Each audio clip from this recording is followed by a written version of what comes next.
Back live here in Miller Park.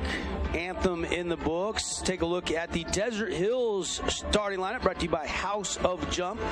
For the break, got you the Bear River starters as they take the field defensively. It'll be Jace Fillmore at second, Cole DeCastro at shortstop, Kyler Terry, the third baseman. Bo Wall is the first baseman, and the pitcher, of course, is Titan Tate. Corbin Thompson is the catcher. Outfield from left to right, Cooper Clough in left, Seth Wells in center, and out in right field is Hagan Reed for Coach Kevin Cave. And it should be noted, no Andrew Wilson, and we don't think Crew Christensen is available. We know he's not available to pitch, but haven't seen him. So I'm a little tiny bit at first base in the Super Regionals. Don't know, he's trying to fight through an injury. I'm hearing he may have to have some off-season medical attention there, but they are a little bit shorthanded with injuries. But, a lot of teams have injuries over the course of a baseball season. Yeah, certainly something that every team has to deal with, some more than others. But, you've got to, the old Bill Belichick next man up type of mentality. You have to do it. Again, 353 batting average as a team. Bear River really swats it. 317 for the Thunder. And that'll be interesting. Which team can get the production from the top, the middle, the bottom of the lineup? I mean, last night when Dixie beat Ridgeline 10-1, every single Flyer had a hit in that game. Amazing. Talk about production from everywhere. That's tough to stop. That's tough to replicate, too. Titan Tate's warm-up pitches are in the books, and let's play some baseball from Miller Park. First pitch just missing, and we are underway as Summers, right-handed batter, against Titan Tate, the right-handed Thunder pitcher. Summers 0 for 3 yesterday with a walk and a run scored. Fastball just trying to buzz the outside edge and missing. 2-0. Again, this is an elimination game. Winner moves on to tomorrow. Loser will go home. And I'm sure Desert Hills probably excited to see somebody other than Snow Canyon today when Snow Canyon walked off to beat the Bears. And at least Desert Hills knows that Deegan Rigby pitched yesterday. But still, this is a tough matchup for the Thunder as Titan Tate maybe a little bit cautious there. Couldn't find the zone, and it's a walk. 4-pitch walk. You don't like to see that out of your starting pitcher right out of the gate. Yeah, and that's one thing that I wish Titan would do a little bit better of. Just pound that zone a little bit more. He's got great stuff and great movement. Even if it's in the zone, he's going to be hard to square up. And there's a fastball that paints the outside part of the plate for a called strike one. Thunder wearing the whites. Bear River kind of wearing the off-whites. Kind of cream color. Yeah. With their red mixed in there and their navy blue. That one just missing. Count evens up 1-1. Underway. Play-by-play today brought to you by Intermountain Sports Performance. Summer training. Get your spots for your local grade schoolers, middle schoolers, high schools. There is no off-season. Get training at Intermountain Sports Performance locations, Logan to St. George. And, it just grazed. Looked like maybe the quad area of Marble. And Talon Marble is aboard, hit by pitch. So not exactly how Titan Tate wanted to start this game, as the first and the second batter are aboard with no outs. Yeah, again, baseball's a numbers game. You want to pound that zone. If they get a hit, they get a hit. They're only going to get a hit, on a good day 4 times out of 10 if they're batting 400. With 4 balls, they're going to go down to first base 1,000% of the time. And Garrick Marble is a guy that's not quite hitting 4 out of 10, but he's on the season hitting over 3.5 out of 10. He's 364 batting average. Yeah. He knows what to do with the bat in his hands. Tate staring at the lead runner. That's Summers out at second. Breaking ball, good one. And it's quickly 0-2 to Garrick Marble. So now Titan Tate finding the zone. He's got such great movement, Titan Tate does. And I think he just he needs to depend on it just a little bit more and trust it. Here is the 0-2 pitch, slapped into left field for a hit. They're going to send the runner 2 hops out there in left to Clough. Clough probably could have charged that a little bit and maybe had a play at the plate. Instead, he let it hop a couple of times, and Bear River gets an RBI single by Garrick Marble, and they take the 1-0 lead just like that. Yeah, Bear River strikes first. Yeah, I'm not quite sure what was going on out there. I think there could have been a play at the plate if we, with a little bit better of the charge.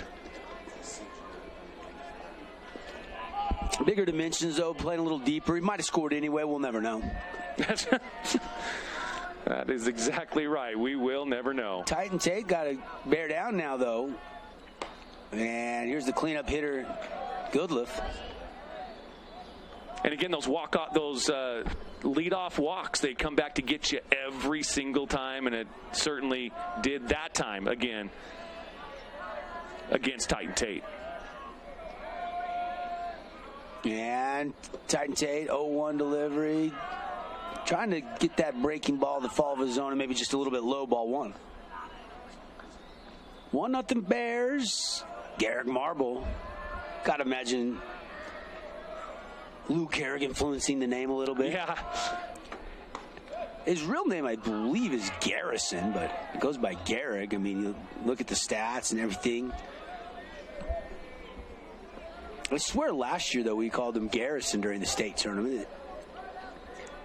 Regardless, he's a heck of a baseball player. Yes, he is. Put the Bears up 1-0. Fastball down and away. Good glove by Corbin Thompson to keep that from getting past him and having the base runners advance. And again, only one base runner really earning their way on base today so far. We've had a walk, a hit by pitch, a single, and now Titan Tate down 3-1 to Gehrig. See if he goes to the breaking ball here for a strike. Nope, fastball, and he's missing outside. That was a strike yesterday on I think about 3 or 4 of the umpires. That one was just off the plate. That brings up second baseman. Yeah, and as long as you're consistent with your strike zone, absolutely. Players will have to adjust. Pitchers will have to adjust. And Coach Carter, the pitching coach for Desert Hills Thunder, is going to go out to the mound for a mound visit. Probably tell him just the exact same thing that we're talking about. Is just trust your stuff. Put it in the zone. It has enough movement on it. Just trust it. It's going to be hard to square up. There's one thing we've seen in Bear River baseball over the years is they always are scrappy, right? They're patient. They always swing it. Seems like they always have a couple of studs that can really get the job done. And this is a great start, forcing Desert Hills to take a little time out and talk things over. Meeting is over. And now Titan Tate will try to go back to work. With the bases full of Bears.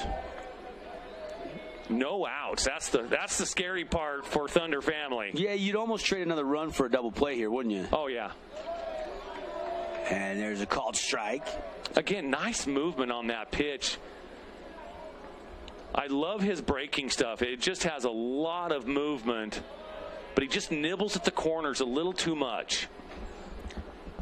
Oh, breaking ball gets behind and away, and Potter got out of the way. The play won't be in time, and it's 2-0 Bears on a wild pitch. That went literally behind the head of Potter, the Bears hitter, and there was nothing Thompson could do to get to that pitch. No, absolutely not. Was he trying to snap one off, and it just didn't? I just think the release point wasn't correct. There, the relief point was correct, as that one bends over the zone for a strike. 2-0 Bear River. Top of the first inning, just getting going. Long way to go, but Titan Tate definitely needs to get it out on the board here with runners on second and third. There's a shot to second.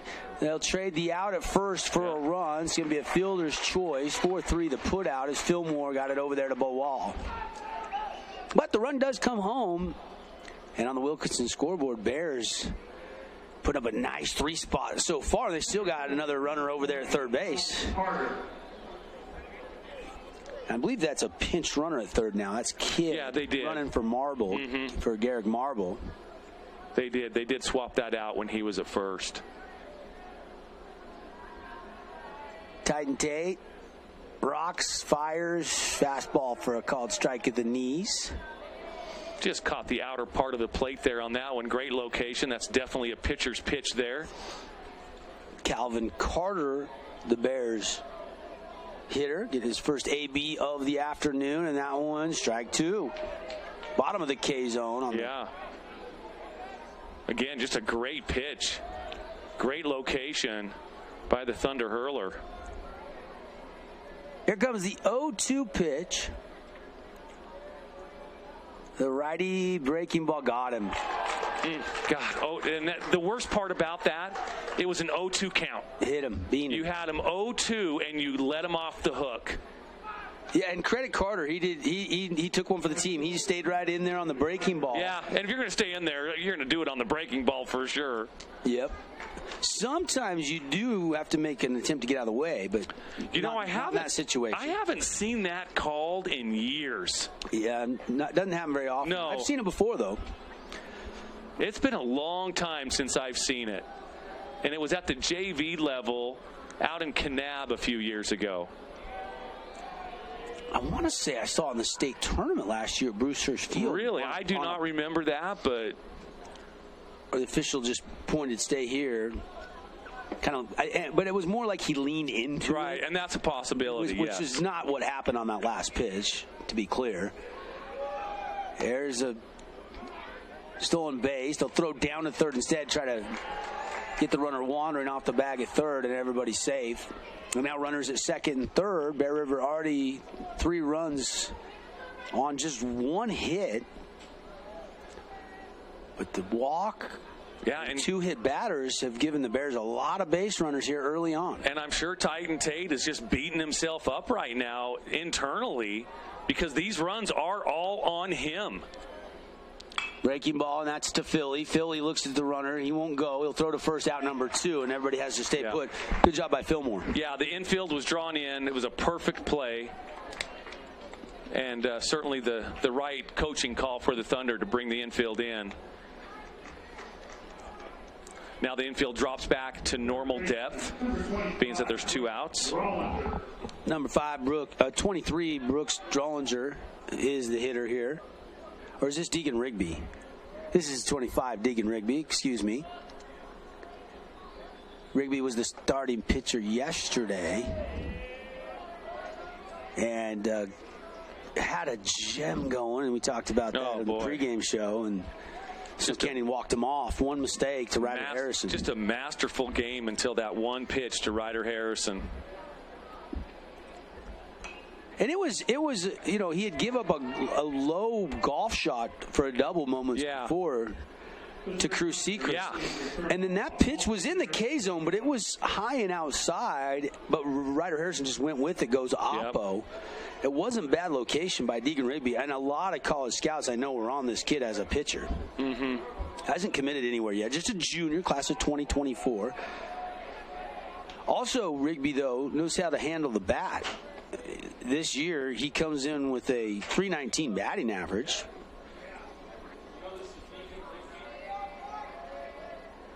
And Titan Tate, now the 1-2 pitch got him. There is an S&S mechanical strikeout, and Titan Tate really needed that. He did.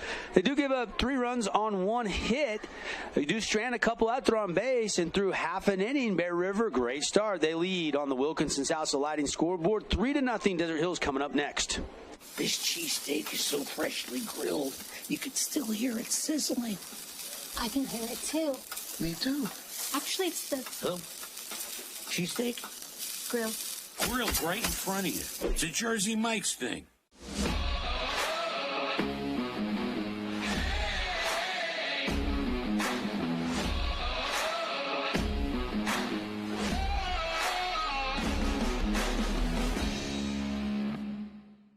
Did you know that St. George News has a new app?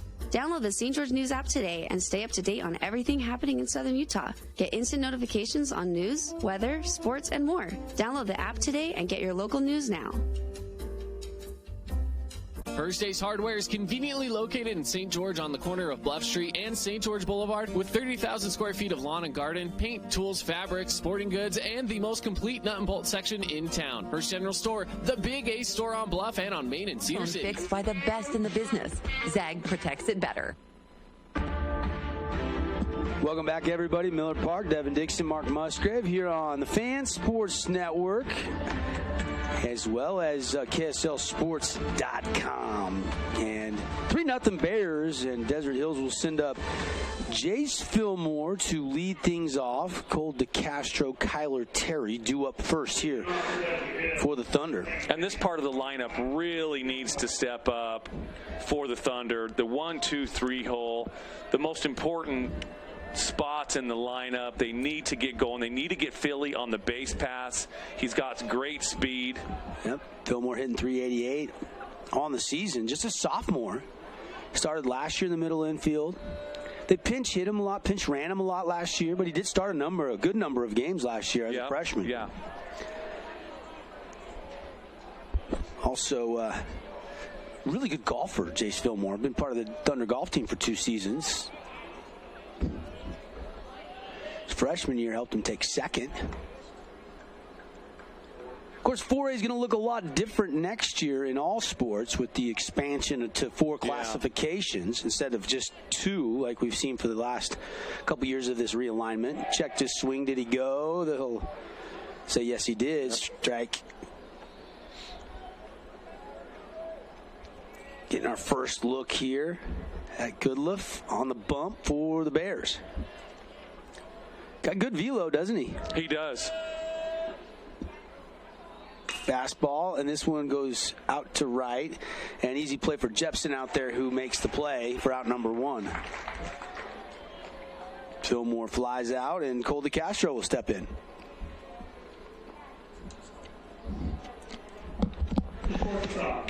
Cole this year, swinging it. He's cooled off a little bit as of late, but still hitting 350 on the season average. Good look as the ball cupped in the mid, right in front of his chest, facing now. He'll go to his windup and delivery, and it's a foul tip into the turf here at BYU, all turf field.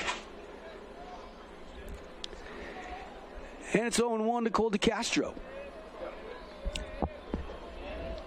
Just another lovely day in Provo, Utah. I'll tell you what, temperatures right now, low 70s. Going to get up in the 80s today. Not any wind. Gorgeous backdrop. If you've never been to Miller Park, you should probably get up here to a baseball game. Yeah, it's a beautiful venue up here.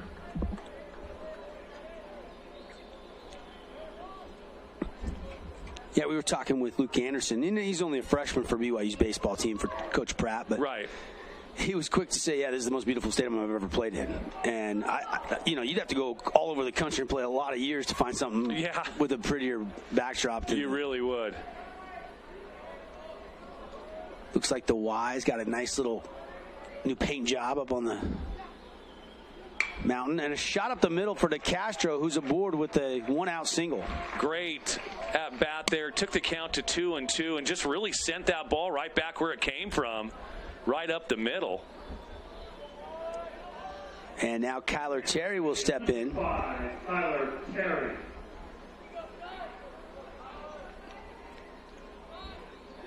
Kyler had his season shortened last year due to an injury, but been healthy all year. They hadn't used him a lot in the pitching department, but the last couple weeks he's seen a little bit of time in the bullpen.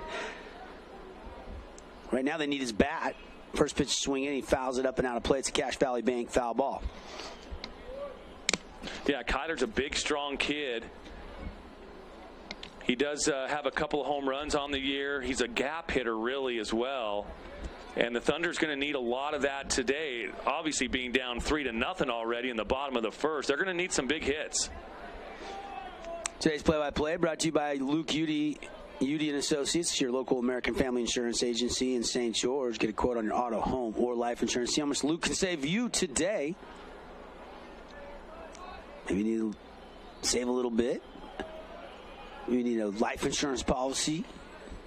It's good to get them when you're young, right? Get that when you're about 30. Get that 35. Get that 30-year fixed life insurance policy.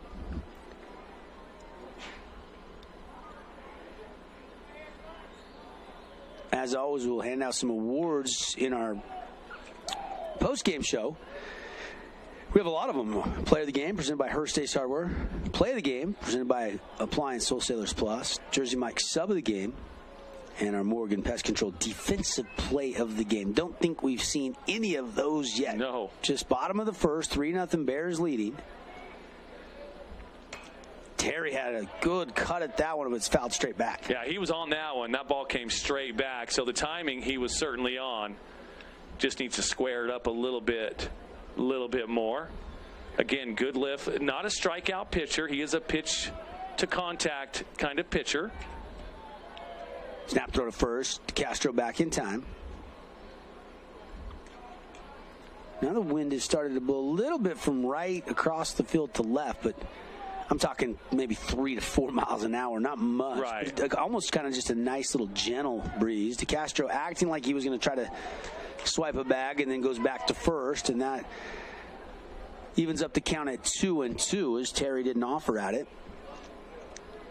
One down, bottom of the first, one on. One thing I loved watching DeCastro on the base pass, he does love to have fun out there. He'll do a little crab dance. And there's a shot the opposite field. DeCastro's going to take a big turn but put on the brakes. So back-to-back singles here for the Thunder with one out. And Hagen Reed will step in next for D. Hills. Hagen Reed hitting in the 4-hole. He's been swinging it pretty darn good as of late. Certainly since the second half of the season, really has been hitting the gaps. And he's just a sophomore, Mark. Yeah. Still had an inside the park home run at Pineview this year. 390. And I don't know if there's a position that he really hasn't played this year for the Thunder either defensively. I mean, he hasn't caught, but I think he's played just about everywhere else. Well, yesterday he played outfield, and then they moved him over to first. Obviously tied for the team lead in batting average with Musgrave. They're both hitting 390 coming into this game this afternoon. There's a called strike, evens up the count at 1-1 to Hagen.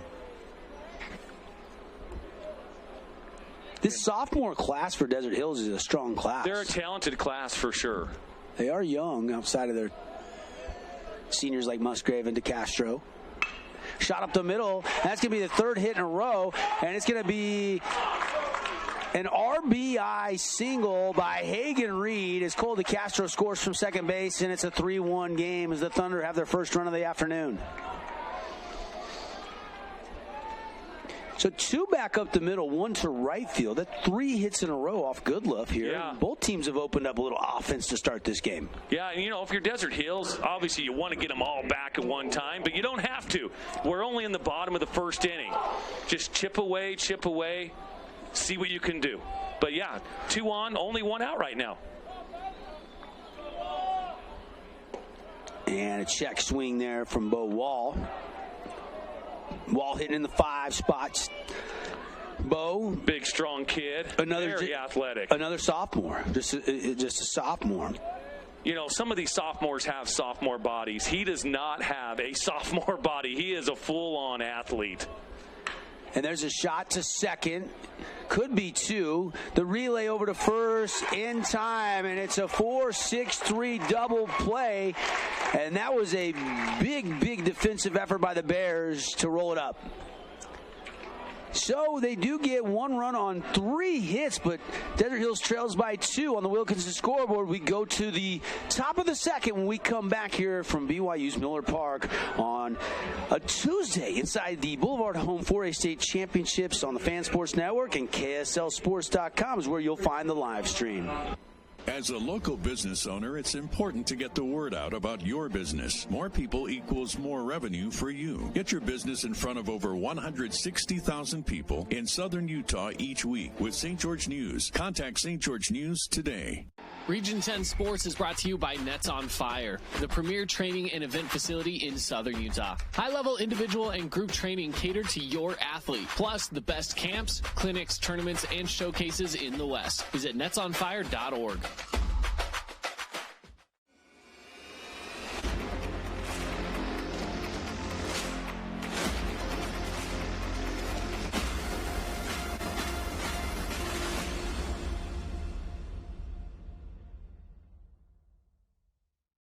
I'm Aaron Crane, host of the Region 10 Recap. Want to relive the highlights of the game? Look for the Region 10 recap every week. Just follow St. George News on Facebook or go to stgeorgenews.com.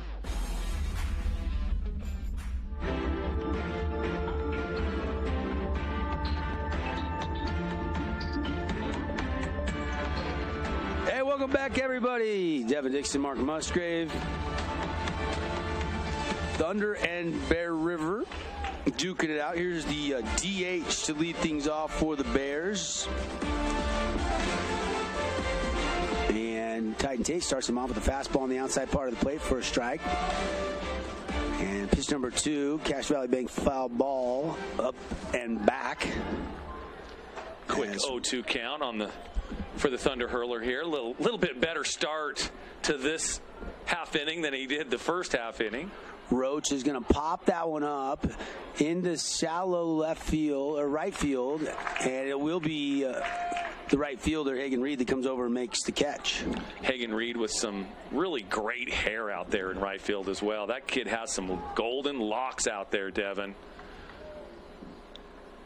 You jealous? I don't know. I don't know if a 52-year-old man would wear that hair very well. The long hair is in right now at the high school level. Yeah. College level. No, it's a great flow out there. I've complimented a lot better than Randy Johnson's hair back in the day. Oh, yeah. Just the straight, stringy stuff. Oh, yeah. And, hey, no offense to you if you have straight, stringy hair, but, you know. I can't pull off the long hair. And Titan Tate dials that one in on a 2-0 pitch for a called strike at the knees. So 2-1 the count here to Summers. Back to the top of the lineup for Coach Haas. Chopper, that's going to stay foul. Coach Donald Haas has done a great job leading this Bear River program over the years. And, you know, that must be his philosophy as a coach. You know, you mentioned the last few years, Bear River just scrappy. They do all the little things. That comes from coaching. If it's year after year, that's because it's ingrained in that program. Well, their spring sports, I mean, their softball team has had a dynasty for a long time. They're always one of the favorites to win it in softball. And they'll play tomorrow right here at BYU. Yeah. Against the Cedar Lady Reds. Yeah. Titan Tate, here's the 2-2 pitch. Got him. S&S Mechanical strikeout. Don't strike out with the summer heat coming to Southern Utah. Get your AC tune-ups. Call or go to snsairconditioning.com and you get that spring AC tune-up scheduled today. That was a great 11-7 break on that. Did he change the arm? 11-5, I should say. Fastball outside. This is Talon Marble, who was hit by a pitch. Not hard, not square, just grazed him. And there's a fastball, evening up the count, 1-1. Titan looks like he's found his release point now on pretty much every pitch. His off speed, his fastball. There's a breaking ball out there to third. Kyler Terry throws it over the wall. Good stretch, and there's out number 3. So after Titan Tate took 29 pitches, gave up 3 runs in the first, he makes quick work of the Bears here in the top of the second. No runs, no hits, nobody left on base. Go to the middle of the second here on the Fan Sports Network, KSLSports.com. 3-1 Bear River leads on the Wilkinson scoreboard. We are Utah's financial outfitter, and we're here when it's time for your business to climb higher. Cache Valley Bank, mountains await. Member FDIC, equal housing lender. In Utah, we love our sports. At KSL, we live and breathe sports, wherever the action is. Look who we found in Pasadena. We're there, wherever you are. Tune in, on air, online, and on the new KSL Sports app. We cover it all, from high school to pro, and the only radio team that's home to the Utah Jazz. KSL Sports Live and KSL Sports Zone. The one team that never stops tracking your teams. Adams Wealth Advisory is a financial planning firm that is combined with an investment firm to provide the best possible outcomes for our clients. I always believe if you're intentional with your financial plan, things are going to work out really well for you. Visit AdamsWealthAdvisors.com. Navigating these challenges. They will give you the expertise needed to help you reach your financial goals. Visit AdamsWealthAdvisors.com today.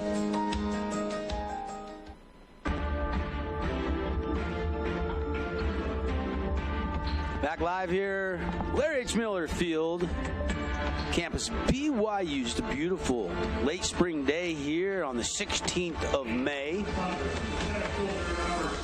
And it'll be Seth Wells leading things off for the Thunder here in the bottom of inning number 2.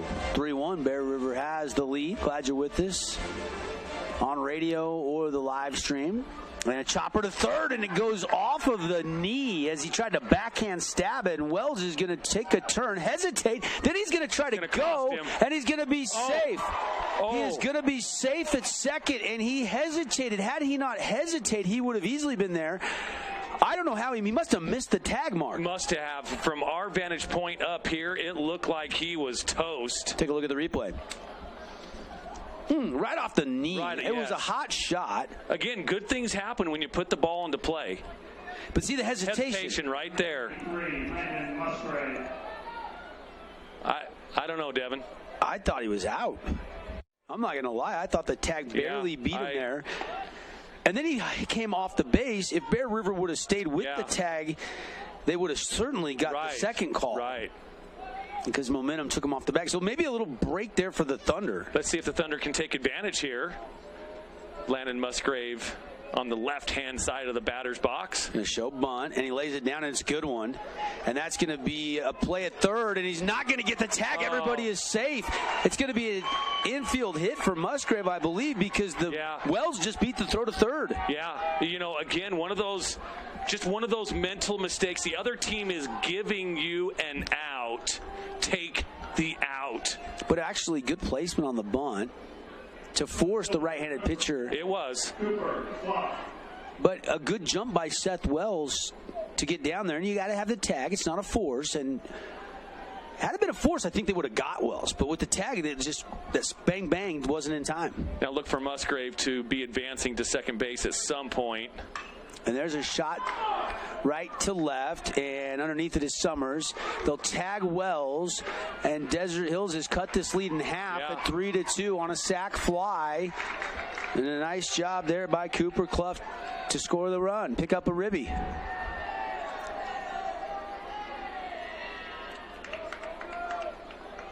And now Corbin Thompson will step in. Corbin Thompson with the first hit for the Thunder yesterday came in the third inning from the Thunder catcher right here. He hit that 4-5 hole, or the 3-4 hole over there between first and second. He has a home run on the year as well. Hitting just .213. He is a senior. And hey, a shout out to family all across the Western United States. I know we've got listeners in California today. We've got listeners in the state of Washington today, Devin, all over the place.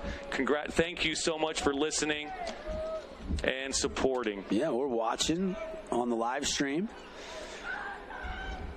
Presented by UCCU Credit Union, KSLSports.com. You'll find us all tournament long. We've got every single game here through the championship Saturday.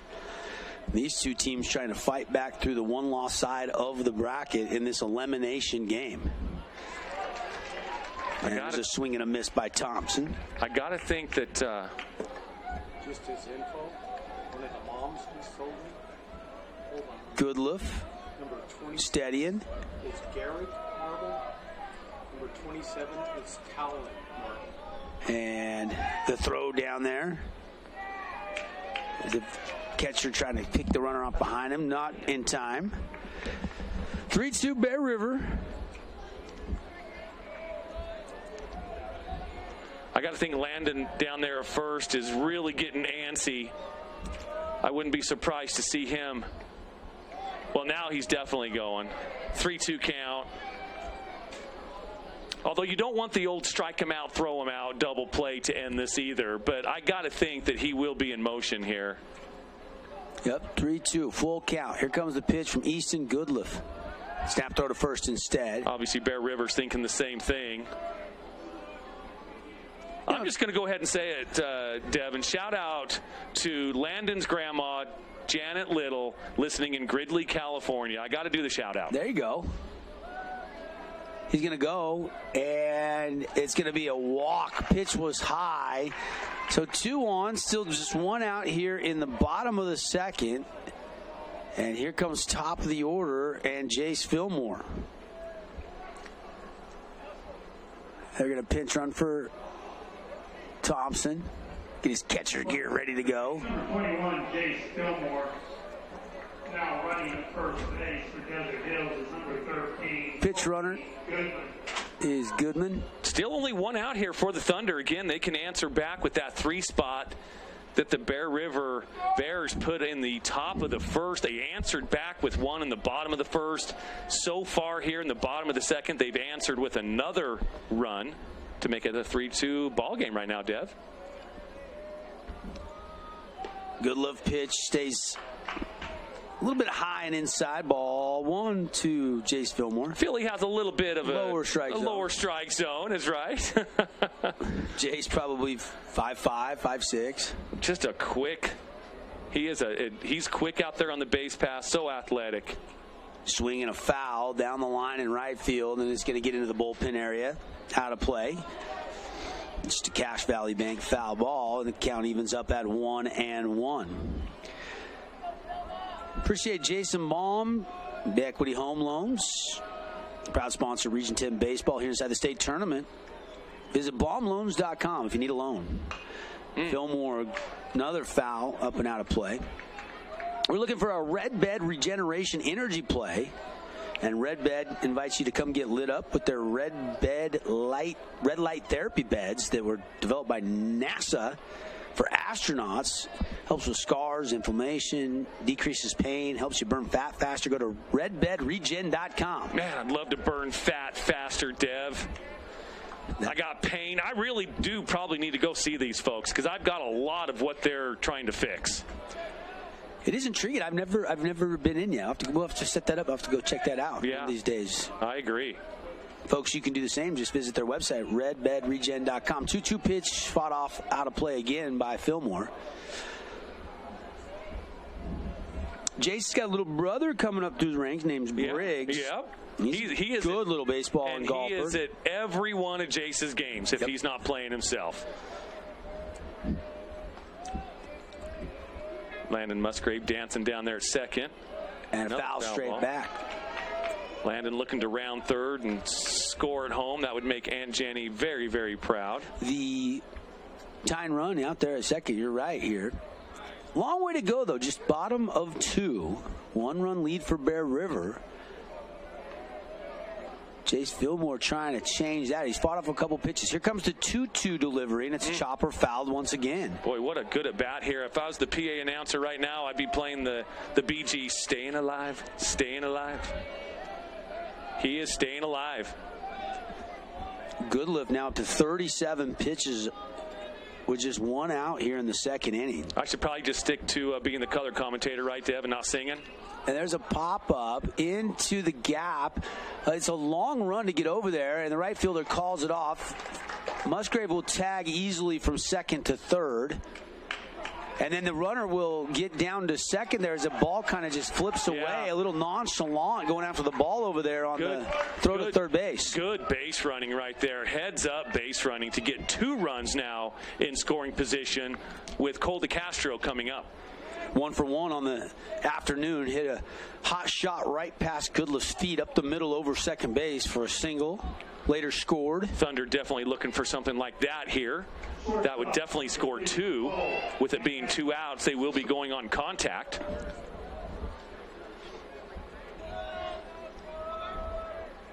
And DeCastro first pitch swinging, and he pops it up into right. Ranging over there is Jepson, and he's got it for out number 3. Well, Thunder do add another run here in the second, and the lead is 3-2 on the Wilkinson scoreboard. Bear River clinging to a 1-run advantage when we come back and fire up the top of the third here on the Fan Sports Network, KSLSports.com on the live stream. Stay with us, everybody. Hey, it's Sheldon Demke. Check out the latest episode of What's on the Menu, a behind-the-scenes tour of local restaurants. We'll see some of their favorite dishes and get an inside look on how these dishes are prepared. Check out this week's episode at stgeorgenews.com and click the shows on the menu tab. At UCCU, we'll provide you with a low-rate line of credit that makes it easy to access the equity in your home with no fees or closing costs. Just complete an application on your phone or computer, or stop by any branch.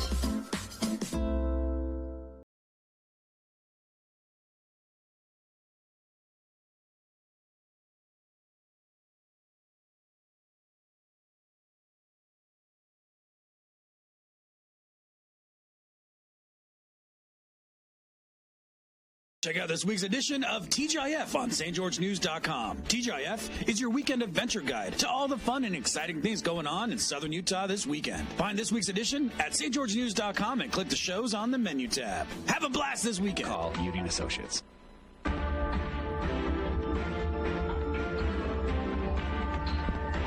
Leading off for the Bear River Bears as we welcome you back to Miller Park, Garrett Marble.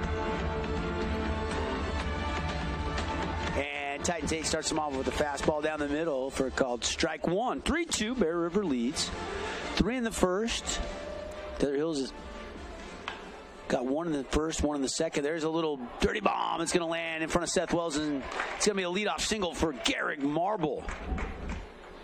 That's what he does. He's now 2 for 2 already in this game. Yeah, he's having a good game here in this elimination game. We don't want to forget that. The loser goes home. Is that bus going to be heading north on I-15, or is it going to be heading south on I-15?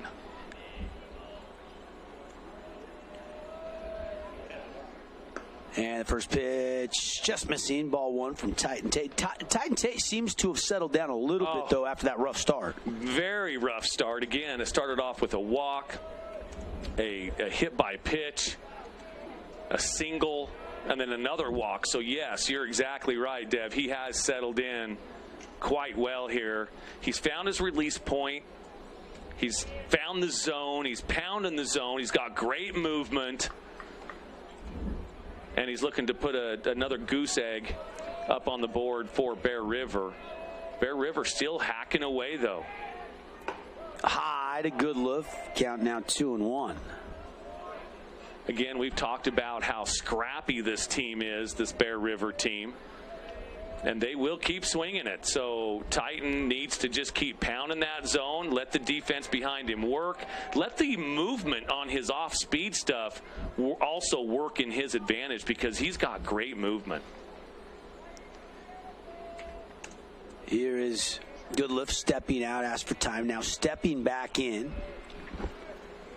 And Titan Tate's going to have the runner go, but it's going to be a foul. Garrett Marble was off and running, but looked like a hit and run. I like that kind of baseball, though. The old small ball hit and run, put people in motion, make the defense start to rotate as well as that runner goes from first to second. Sometimes you can open up some other holes with that. And the windup and the pitch, breaking ball hammered into the alleyway over shortstop, and this one's going to scoot all the way to a cutoff guy. They're going to put a stop sign up at third, though. It's going to be a double, and a beautiful job there by Goodlove. He's at second, Marble's at third, here with nobody out in the top of the third inning. Yeah, again, Titan Tate, a little bit of trouble here, but he is still pitching in the zone. I still like what he's doing. Again, when somebody earns on base, hey, you just tip your cap to them and say, nice job. When you throw them 4 balls and give them first base, that's just something that just doesn't sit well with me. If they earn it, they earn it. Right now, Bear River just keeps on swinging it. Like you said, Deb, they are a scrappy bunch. And another first pitch swing, and this has popped up. Wells has now got to charge it a little bit. Crow hop, and he's going to hit his cutoff guy. The runner will not go. Nice play by the Thunder defense. They did pretty much everything right there. Boy, he got a bad jump on that ball, though, and I think he might have been trying to make sure he stayed behind it so he had momentum for a potential play at the plate. Which is smart. And quickly one out now. But as an outfielder, those balls, that's what I grew up doing, Dev, is playing outfield, and that's what I've always been coaching as well. And that ball that's hit right to you is the most difficult job to judge depth-wise, especially when it's a line drive. You know, if it's hit to the left of you or if it's hit to the right of you, so much easier to read. But when it's hit directly at you, it's much more difficult to get a great read on that ball. Tyden Tate rocks, fires, and misses. Where was that? Maybe high in the K zone, Mark? Yeah, it had to have been up a little bit. It must have been elevated just a little bit out of the zone because it did look pretty good from here. Tyden Tate, high leg kick, burner, big old bender, and fooled him. That was almost a 12-6 bender right there, Dev. My goodness. That was a good off-speed pitch. Here's the 1-2 delivery. Got him. S&S mechanical strikeout for Tyden Tate. Big-time strikeout there for the senior Desert Hills pitcher. If he can get one more and get out of this, that would be hats off to him working out of this trouble. You know, but again, one hit from Bear River here, and all of a sudden now you're chasing 3 runs and not just 1 run for Desert Hills. That one goes in, finds the inside part of the plate for a called strike. I don't think Jepson agrees with it, but it doesn't matter. He doesn't have to agree with it. It's still going to be a called strike. Titan tries to go to the outer part of the plate on that one right there, Dev. Just missed a little bit high and outside for ball 1. 1-1 in the count. Every run matters, and both teams have been very productive already.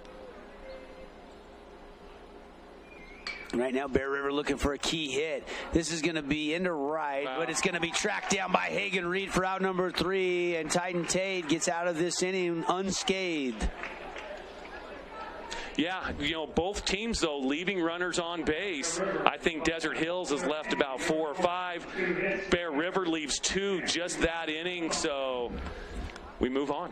3-2, Bear River on the Wilkinson's House of Lighting scoreboard. And lighting up the scoreboard so far. We go to the bottom of the 3rd and we come back here on the Fan Sports Network, KSLSports.com. Inspired design. Ultra-quiet operation. To you, it's a Bright Evolution cooling system. To us, it's the ultimate machine.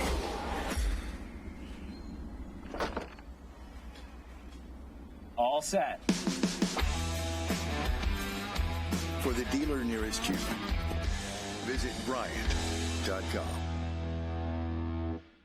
This cheesesteak is so freshly grilled, you can still hear it sizzling.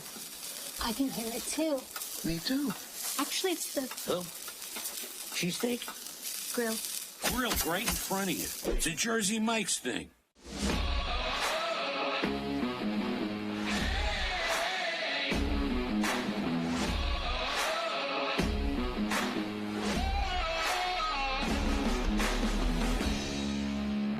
See store for details.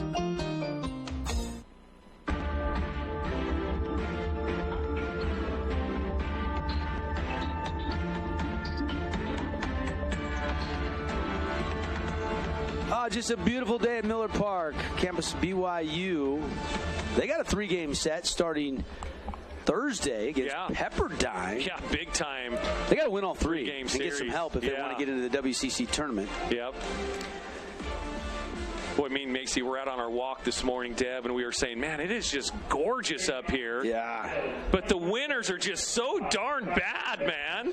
I mean, unless you're skiing. Unless you're snowpack, which we are not skiers, that's for sure. Well, I like to ski. I like to snowboard. It is gorgeous. I don't like up here right wrecking now. on skis or snowboards, though. Yeah, I remember when Landon's Aunt Emily and Uncle Ryan lived up here, and they lived up here for a short time, and I believe they did enjoy it for a while, and now they're in the state of Washington, which is even more lush and green than up here, believe it or not.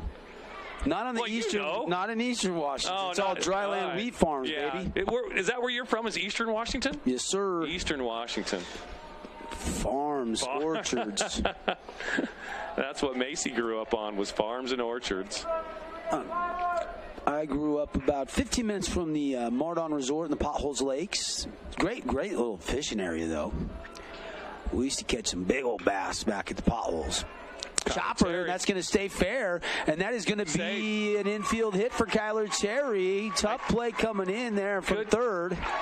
And Goodliff, who is now playing third, and Summers is pitching, could not get it over there in time. I think, you hate to look back here. Look at this play here. I think if he lets that go, it's going to go foul. Yeah. Just a tough play to make, but you have to make that decision in just a blink of an eye. Yeah, and if you don't try to make that play in that throw and it stays fair, you got no play. Then Connor Terry might be on second. Yes, I don't question the decision because it had, and it's not like you have the dirt indention where the grass levels off. Right. This is a true level field on the turf too, so that could have stayed fair. Right. We will never know. And there's a hot shot. Hagen Reed rips another one, and it bobbles around, and that's going to allow the runner Kyler Terry to dive in headfirst to third, and he is safe. And Hagen Reed ends up at second. Hagen Reed's second hit of this game already. He's 2 for 2. And Summers, who's in to pitch, is in a little bit of a jam here. He is. In the bottom of the third inning, as the tying and the go-ahead run with no outs or a second, third. Here's a shot of the replay. Good piece of hitting by Reed. Definitely barreled it up. His coach Willie is very happy with him right now. Oh, Thunder fans, teammates, everybody happy with his start. 2 for 2. Summers rocks, fires. That one trying to break over the heart. You kind of hear some moans from Bear River as it was a ball called by the home plate umpire. Probably a little more Bear River fans here. A little closer trip for the Bears to come down from Garland, Utah. Bo Wall, chopper foul, and it's quickly 1-1. Bo grounded out to second. He's 0 for 1. Just a sophomore. Interesting to see with all the talent Bo's got coming back for the football team. They're trying to go back-to-back state championships this fall. That's going to be tough to do this year. Yep. Bunt. Wall puts it down. That will score the run, and then he's off the bag. The second baseman couldn't get over there to cover because Garrett Marble was coming in on the bunt, and Potter couldn't get there in time, and everybody is safe, and we are tied 3-3. I absolutely love the decision to do that. I don't know if that came in from the dugout or if Bo did that on his own to lay that bunt down. It puts so much pressure on the defense when you do that, and everybody has to be in the right spot. Did he have a play at the plate? Probably, but it would have been risky. We've already seen them try to looking at that play at first, he was safe. Yeah, it was off the bag. Yeah. So we're tied. We haven't settled anything. Everybody needs to reset, although still nobody out, and D. Hills has runners at the corners as Seth Wells chops that one down the first base line, foul. And no out still, too, Deb. That's maybe one of the biggest part of what's going on right now. Stats today brought to you by Adams Wealth Advisors. Markets unpredictable. Reaching your financial goals shouldn't be. Visit AdamsWealthAdvisors.com. Set up a consultation. See what Adams Wealth Advisors can do for you. Seth Wells at the plate. 3-3 game. Summers is now coming in relief and thrown 10 pitches.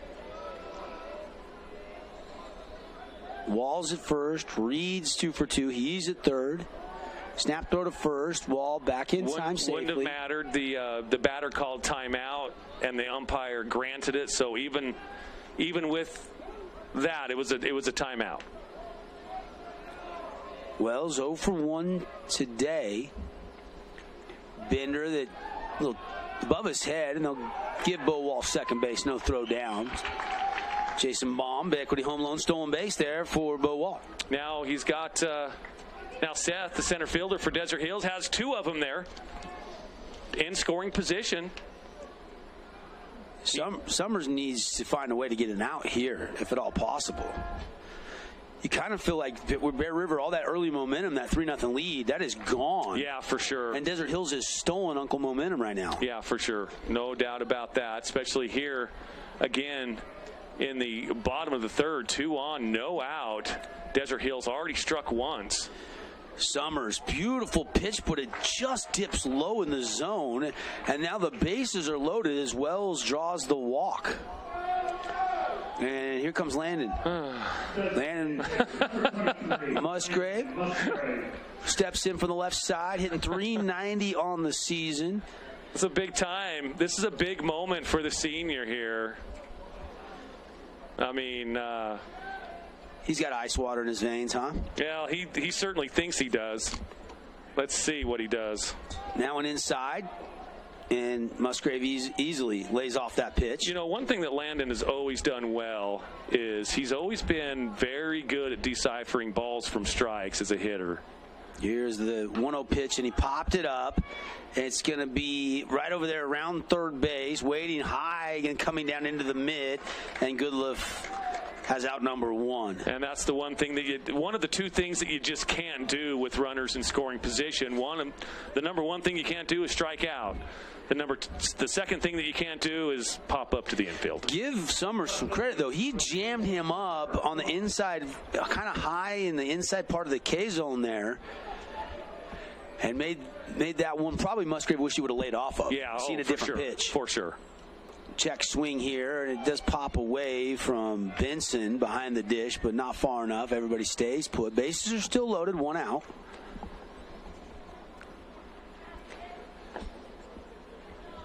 Just a reminder, we'll be naming our Jersey Mike's sub of the game. It's out by Jersey Mike's, one of their many Utah locations. Always get it Mike's way. And here's the second one. Popped him up. Catcher calling for it, and that's tough play for the catcher to make, but he made it. Good play by Benson. You know, you're talking about Uncle Momentum here, Devin. I'll tell you what, if Bear River can get out of this inning and only give up 1 run, that momentum now has swapped to the first base side dugout in Bear River, because that would be huge. Well, that'll be 3 innings in a row they've held Desert Hills to just one where another key hit could have really done some more damage. Summers rocks, fires. Bender for a called strike to Corbin Thompson. The Thunder catcher walked, I believe, his first at bat. Here comes the 0-1 pitch. Bases loaded. 3-3 tie. Swing and a miss. 0-2. Reed's at third. Walls at second. Wells is at first. Nobody to put Thompson, but he's got a battle on his hands as Summers has jumped out in front. Let's not forget, this was bases loaded, no outs. And that one low, ball 1, good eye. So again, Summers kind of bearing down a little bit. See what I did there with Bear? Mm-hmm. Bearing down a little bit there for Bear River. And here's the Summers delivery. Foul tipped. No, he missed it. All he has to do is step on the plate. Yep, that'll do it. So they do give up 1, but that is it. And that feels like a win for Bear River. It certainly does. We haven't settled anything. We are tied on the Wilkinson scoreboard 3-3 on KSLSports.com and the Fan Sports Network, your home and number 1 source for the 4A State Baseball Tournament. We'll be right back. This game getting juicy. Did you know that St. George News has a new app? Download the St. George News app today and stay up to date on everything happening in Southern Utah. Get instant notifications on news, weather, sports, and more. Download the app today and get your local news now. First Ace Hardware is conveniently located in St. George on the corner of Bluff Street and St. George Boulevard with 30,000 square feet of lawn and garden, paint, tools, fabrics, sporting goods, and the most complete nut and bolt section in town. First General Store, the Big Ace store on Bluff and on Main in Cedar City. As a local business owner, it's important to get the word out about your business. More people equals more revenue for you. Get your business in front of over 160,000 people in Southern Utah each week with St. George News. Contact St. George News today. Region 10 Sports is brought to you by Nets on Fire, the premier training and event facility in Southern Utah. High-level individual and group training catered to your athlete, plus the best camps, clinics, tournaments, and showcases in the West. Visit netsonfire.org. Jump.com.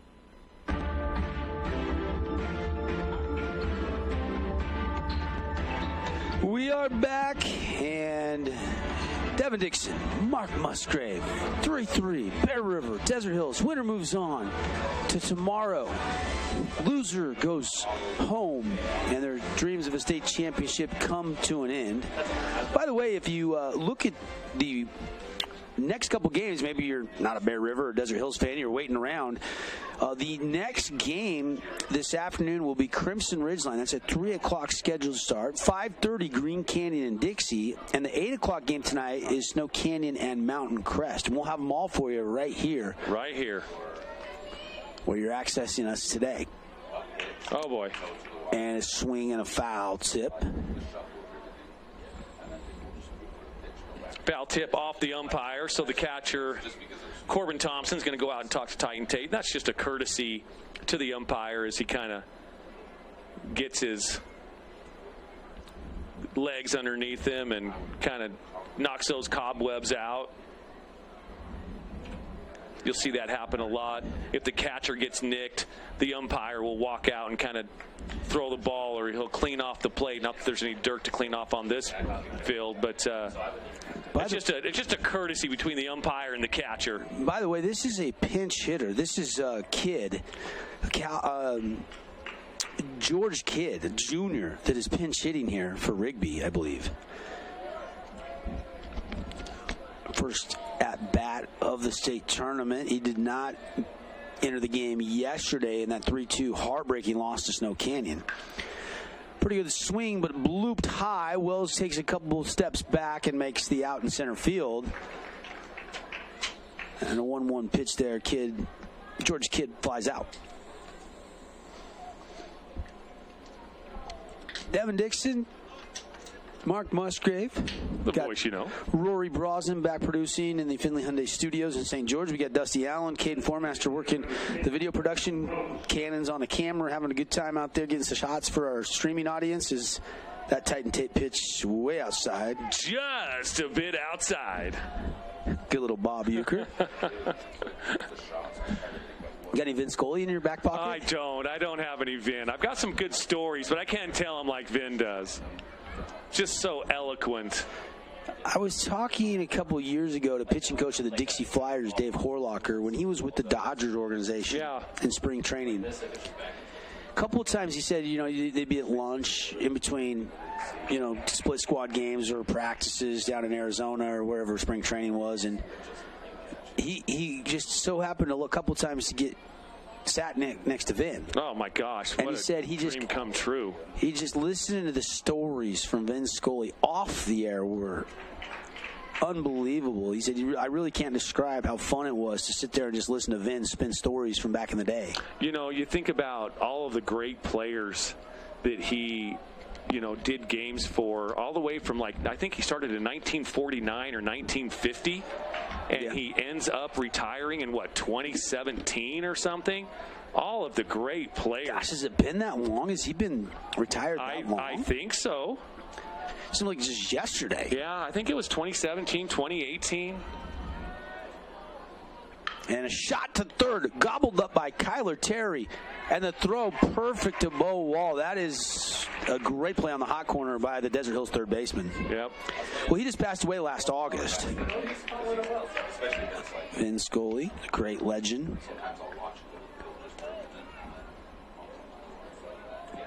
But you're right. I mean, he was at 88. It was after the 2016 season. I had to check. Yeah. You were spot on there.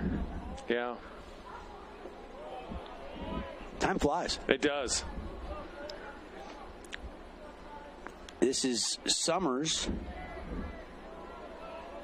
And top of the order here for Coach Donald Haas. Checks his swing, and it's a strike anyway from Titan Tate. Titan Tate right now is sitting at 65 pitches. Again, settled in after that 29-pitch first inning. He has really settled in, found the groove. And induces a pop-up.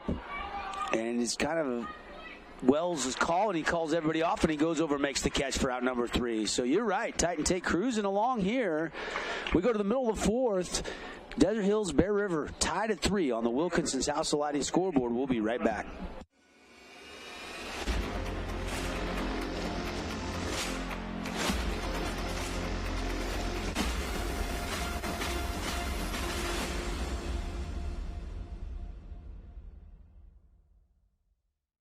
I'm Aaron Crane, host of the Region 10 Recap. Want to relive the highlights of the game? Look for the Region 10 Recap every week. Just follow St. George News on Facebook or go to stgeorgenews.com. We are Utah's financial outfitter, and we're here when it's time for your business to climb higher. Cache Valley Bank, mountains await. Member FDIC, equal housing lender. Adams Wealth Advisory is a financial planning firm that is combined with an investment firm to provide the best possible outcomes for our clients. I always believe if you're intentional with your financial plan, things are going to work out really well for you. Visit AdamsWealthAdvisors.com or call 752-1700.org.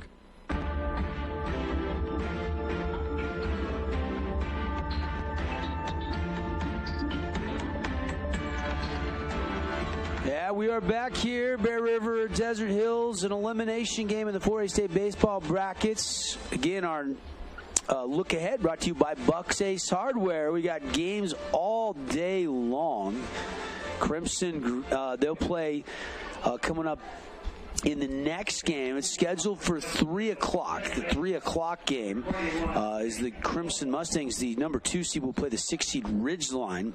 5:30 tonight, Dixie and Green Canyon. And your nightcap tonight, Snow Canyon and Mountain Crest. Head to Bucks, one of the 3 Southern Utah locations for all your lawn and garden and home needs, parts, power tools. They got a grill sale.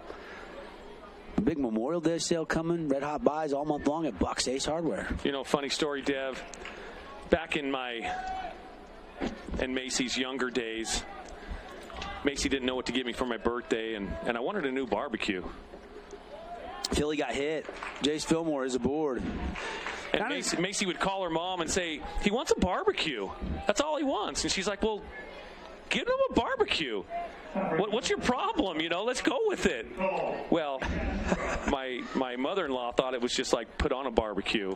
They would not go out and buy, you know, a $200-300 barbecue. Oh, but, my goodness. Yeah. Anyways, still kind of a funny story that we talk about every now and then. Not one of those $900,000 Traegers. Yeah, not that. Those weren't even invented yet, Deb. This was a long time ago. Just thinking you just wanted her to cook for you. Right. Have some friends over and right. Make some burgers and some dogs. That's exactly what it was. That was the confusion. No confusion here. We've got a great game brewing. We are tied 3-3. 3 runs on 6 hits for the Thunder. 3 runs on 3 hits and 2 errors for the Bears. Desert Hills has not yet committed an error. And that pitch to DeCastro over the K zone for a strike. Looks like that might have been elevated a little bit, but again, our vantage point isn't the best in the world. We're up here kind of like third level of the press boxes at Miller Park. They're keeping a close eye on Philly over there, as they should. He is definitely got above average speed down at first base for the Thunder. Long look in here from Summers. Fillmore at first, nobody down. Bottom fourth. Oh, they got him in a pickoff. They got him in a pickle between first and second, and he's done. He's hosed. Tag, and that's a rare mistake for Jace Fillmore. They knew something was up. Yeah, he was probably going there. Yeah, they knew something was up, and they kept going over there. Why not just, you go over there once. Why not go over there 2 or 3 times? And that's not a fun jog back to the dugout for Jace Fillmore. No, it's not. Take a look at the replay. He's in trouble here. You know, it's such an important thing, to get that leadoff runner on, and then it's just erased. Another strike. It looked like it almost hit him, and that's what Cole is actually telling him right there. He goes, actually, I probably should have taken my base, Mr. Home Plate Umpire. But he's going to get back in that box with a 1-2 count. 1 out. Nobody on now. DeCastro fouls it off straight back. That'll remain strike 2. Just 1-2 the count. 1:39 this afternoon here. This 12:30 game, so just an hour and almost 10 minutes into this one.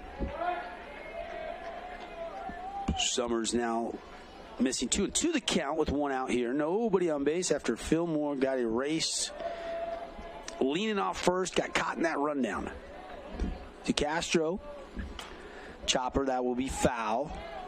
Cole hitting .350 this year, senior season, going to CSI next level baseball. Yeah, going to go up to Twin Falls. He's 1 for 2 on the afternoon. Yeah, he led that bottom of the first, had a single. Rocking, firing, and missing is Summers. So Cole has battled back to a full count, got down 1-2. Now battled back to make it a 3-2 count, full count here for the senior shortstop. Full count. Here comes the payoff pitch from the Bear River right-handed pitcher, and a slow roller out to short. Marble has it. A little high on the throw, and it's going to be E6 on the throw, and DeCastro is safe.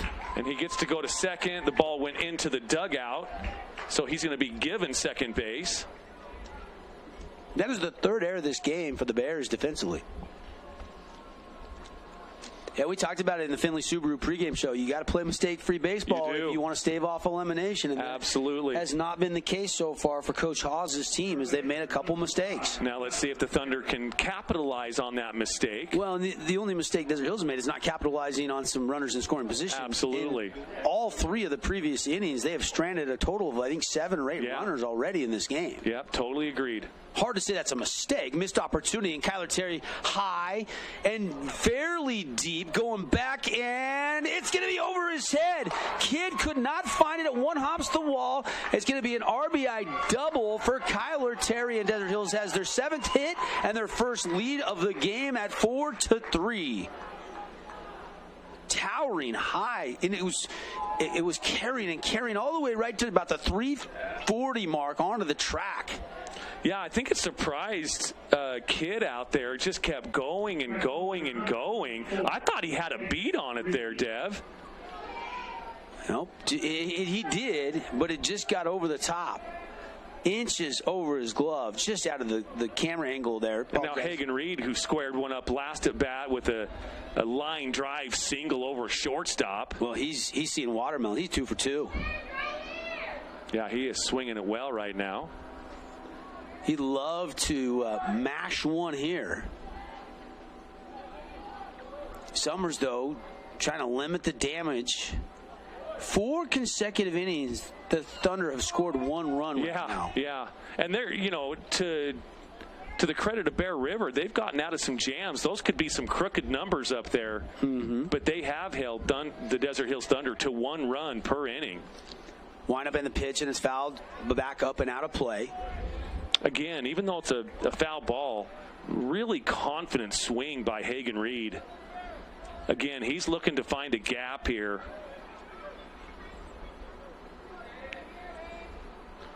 I love how he attacks the ball out in front. And that's going to be a hit by pitch. And he will get first base. So now 2 on and 1 out. Maybe not the worst thing in the world for Bear River there. Now you're in brings the double play into play here. Looks like there's going to be a little mound visit. Well, Goodliff went 2 innings if you joined us late. Gave up 3 hits, 2 runs, 1 earned, walked. 353 coming into this game, team batting average. They're going to have to do so. Down 6-3 now, but they don't want to give up any more damage here. Already 3 runs scored by the Thunder here in the bottom of inning number 4. They finally got a crooked number. They've been working on that for the first 3 innings.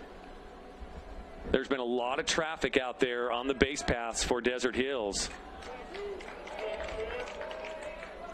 But the first 3 innings, credit to Bear River. They worked out of those jams and only held them to 1. This is Cooper Clough, being patient here, 2-1 count. When you do that inning after inning, though. Checks the swing, it's going to stay fair. Force at third, and that is out number 3. Didn't fully commit to that one. Yeah.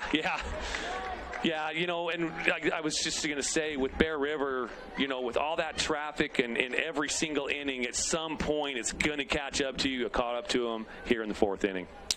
So 3 big runs for the Thunder, and they have the 6-3 lead on the Wilkinson scoreboard. 3 runs on, was it 4 hits? There was 1 error, and they do leave a couple out there on base, but the Thunder up by 3 here on the Fan and KSLSports.com. We'll be right back. In Utah, we love our sports.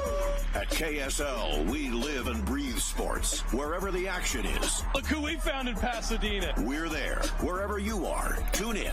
On air, online, and on the new KSL Sports app. We cover it all.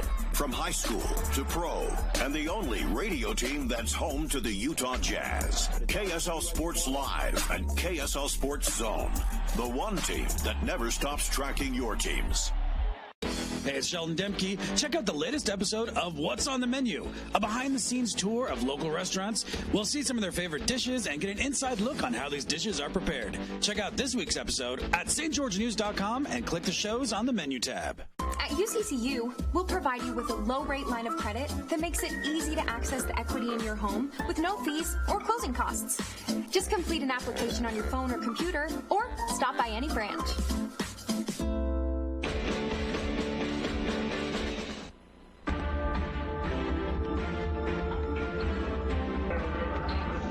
Hey, welcome back. 4A State Baseball Championships all week long, presented by the Boulevard. For over 48 years, making your house more like home.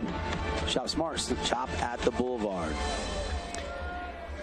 And it is still Titan Tate in there, and a breaking ball, and off the end of the bat, it's almost like a bunt. Tate goes and gets it, and just kind of alligator arms it over to first in time for out number 1. That was...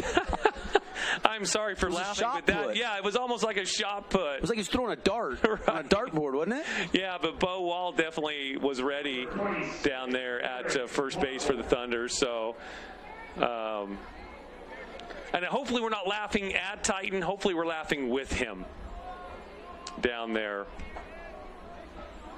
Yeah, 1 out for the Thunder here. 1 pitch, 1 out.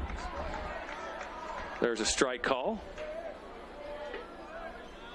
Caught the inside part of the plate here on the lefty. And here comes the 0-1. Caught the inside part of the K zone to Marble. Another one. He kind of leaned back a little bit, hoping to get that call for a ball, but it caught the zone.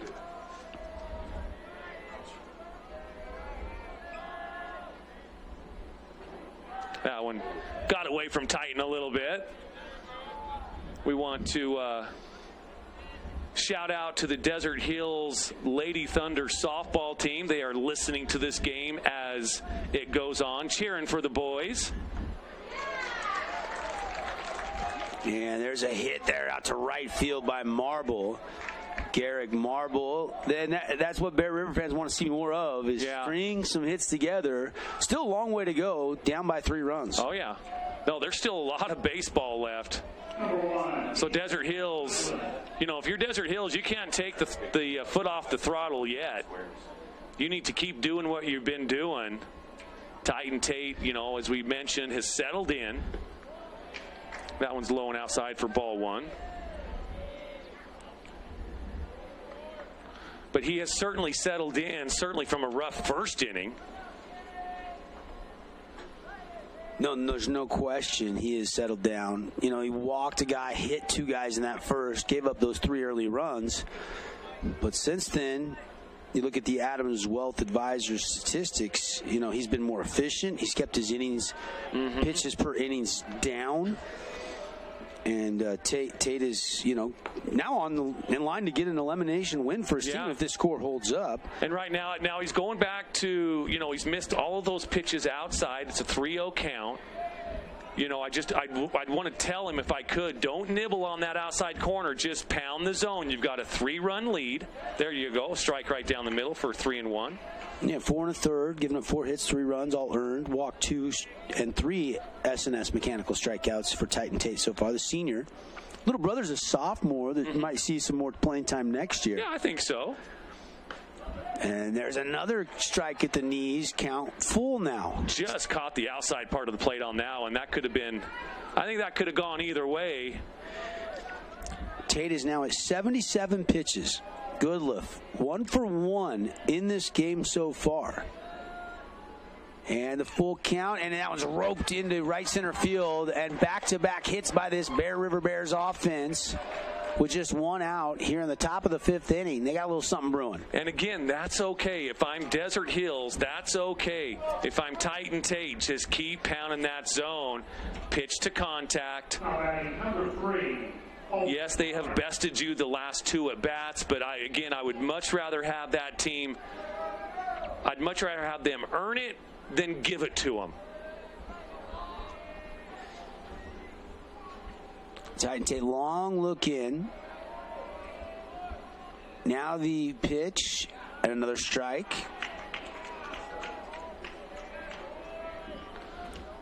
Titan Tate looking for a ground ball here, preferably up the middle that takes Cole DeCastro, the shortstop, to second base, and then an easy throw over to first. That's what certainly what they're looking for. Bender that bent too much way outside. Corbett Thompson has to go wide to get that one. Righty on righty matchup here is Potter is 0 for 2. Tate's sitting at 80 pitches. A 1-1 pitch. A swing and a shot. Diving to Castro, who's playing a little closer to second. Can't get to it. 3 consecutive hits for the Bears, and the bases are loaded. Boy, Dev, you were not kidding every time we've brought up the fact that this Bear River team is just scrappy. They keep swinging it. And, boy, here they are. 3 singles in a row. Bases loaded, 1 out. Again, Titan Tate he's had a little trouble. Some traffic on the base paths. He's kind of gotten out of it the last 3 innings. Let's see what he can do here in the top of the 5th. Nobody warming up in the bullpen for Coach Kevin Cave and the Thunder, though. So if they were to make a pitching change immediately or soon, it would maybe be somebody already in the game. We thought maybe Turner would be the guy that they would turn to first out of the bullpen today. And one of the logical changes, too. A shot to short. This could be 2. DeCastro to Fillmore. Oh, he double clutched it. They'll just get 1, and a run scores. Philly couldn't get it out of the transfer cleanly. The Bear River will trade it out for a run there. 2 down, and it is 6-4. Desert Hills has a 2-run lead, but runners on the corners. One of the an option that Coach Cave would have as well, where it wouldn't mess the lineup at all either, would be Hagan Reed coming in from right field to the bump, and then Titan Tate going right out there and taking his spot in right field. That's certainly an option. Hagan Reed has seen bump time this year for sure. Runner will go. They will fake the throw, but nobody bites on that Thompson fake. So runners at second and third now.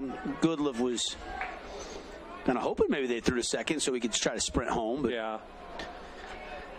Catchers and teams are onto that kind of scheme.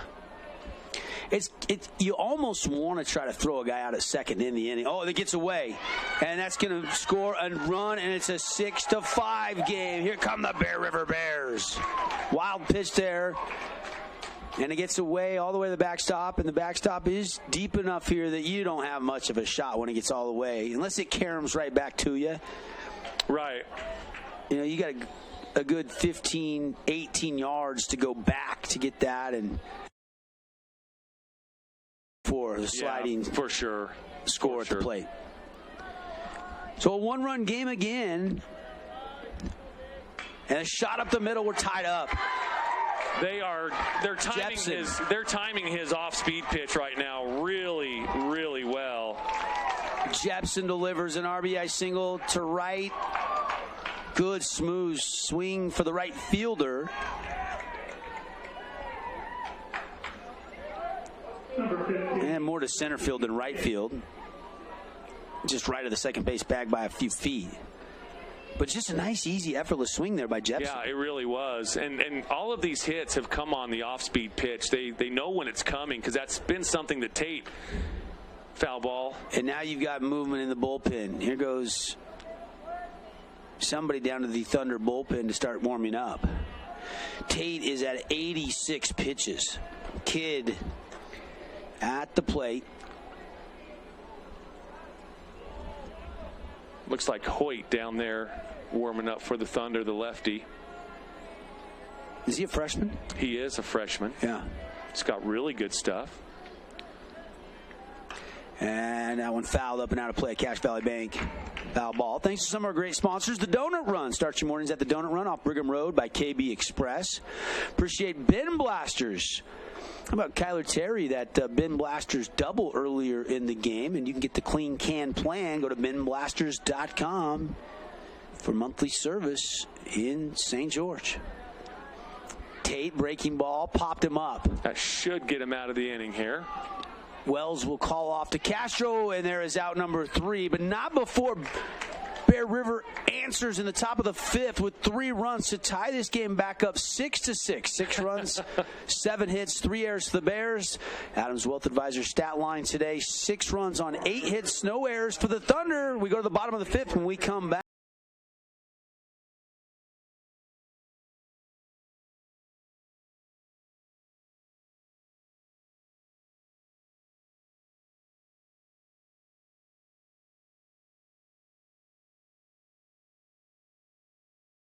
Check out this week's edition of TGIF on stgeorgenews.com. TGIF is your weekend adventure guide to all the fun and exciting things going on in southern Utah this weekend. Find this week's edition at stgeorgenews.com and click the shows on the menu tab. Have a blast this weekend.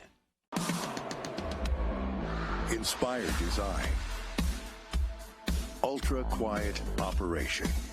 To you, it's a Bride Evolution cooling system. To us, it's the ultimate machine.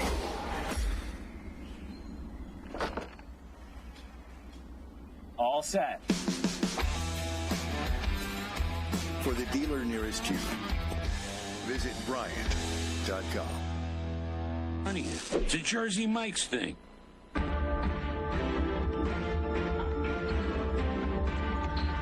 All right, it is 6-6. Bear River with a big top of the 5th first inning, scoring 3 on Titan Tate and the Desert Hills Thunder. It is 6-6, Devin. We are here at Larry H. Miller Field on the campus of beautiful BYU. Today's game brought to you by Nets on Fire, the premier training facility in southern Utah, part of the B-More Sports Complex. We got a pinch hitter, and it's a slow roller out to first, unassisted put out over there by Garrig Marble. 1 pitch, 1 out. Crew Christensen was the pinch hitter. Off the end of the bat there for Crew. He's been nursing an injury, not available to pitch, but they do give him an AB there. And now back to the top of the order. So he was pinch hitting for Thompson. And here's Jace. Jace got a board that got caught in a pickle last inning. Big cut comes up empty as Summers gets ahead 0-1 in the count.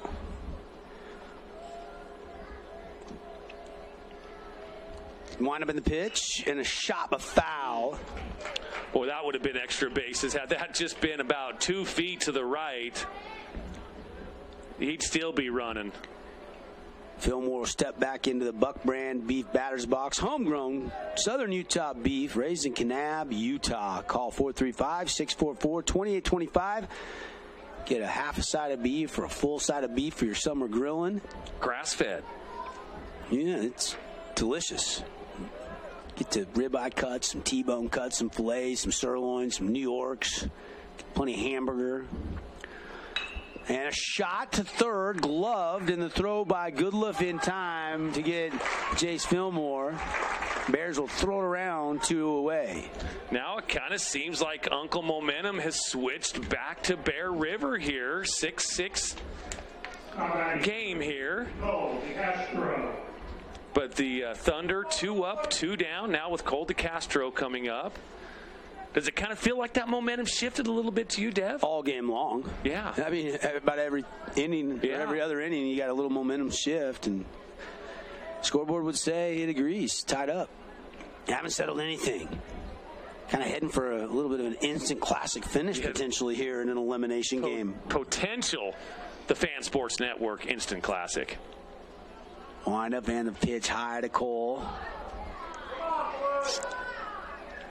Bear River fans didn't like that ball call. I heard a come on blue in the crowd. Yeah. Where did the term blue? I mean, obviously he's wearing a black shirt. Umpires wear blue, black. They used to wear. They used to predominantly wear that baby blue, and that's where that comes from. Absolutely. I had actually a gal on Facebook posted that same question. I wish it was a better storyline than that. I know, me too. But it's shirt color doesn't really do it for me. But that's where we're at here. And I don't know if you can yell out that other color. Shot by DeCastro into the hole. This could be trouble. Great job by Marble getting up and throwing it, but not in time. What a stretch by Garrick Marble at first. And I think he bobbled it just a hair. I think that ball actually popped out of there. Not sure, but then he grabbed it again. Well, the range, first of all, by Talon. Yes. To go get it, glove it. And that throw, I mean, he had to be precise to get it there in time to beat DeCastro, who's got good wheels. Yeah, he does. Yeah, better than average speed. So 1 on with 2 outs. We're tied 6-6 here on the Wilkinson's House of Lighting scoreboard. We're definitely lighting up the scoreboard here with a lot of runs. And now DeCastro is going to steal second. The throw is going to get into center field, but because of the headfirst dive, he doesn't try to get up and go. And now a runner into scoring position for Kyler Terry, who had a double last at-bat and is 3 for 3 in this game. He's raking today. Yeah. He had a good talking to, I'm sure. And he is. He's making it count today every time he steps into that box. And here's another chance for the senior to help out his team. Yeah, didn't hit it yesterday, but definitely has responded today. And there is a job that's twisting and foul. It's going to get it past the bullpen, out of play. He hit that one well, but you could kind of tell he pulled it right out of the gate. It was twisting. Summers probably doesn't want to throw that same pitch again that he can time up. Yeah, for sure. He wants to change the eye level and maybe even change up that speed a little bit. Summers. And that one's lifted into center field. Going back to the wall. And making the catch was Carter in center field for out number 3. Beautiful catch. Nearly an over-the-shoulder on a dead run right near the track. Terry, who had beat over the top his last at bat, nearly did it again. And that alleyway is 380 plus. Wow. We stay tied 6-6. Here's the I guess I just missed the replay. What a great catch. We'll take the break. Catch our breath. Haven't settled anything here from the 4A State Baseball Championships. This cheesesteak is so freshly grilled, you can still hear it sizzling. I can hear it too. Me too. Actually, it's the Hello? Cheesesteak? grill. Grilled right in front of you. It's a Jersey Mike's thing.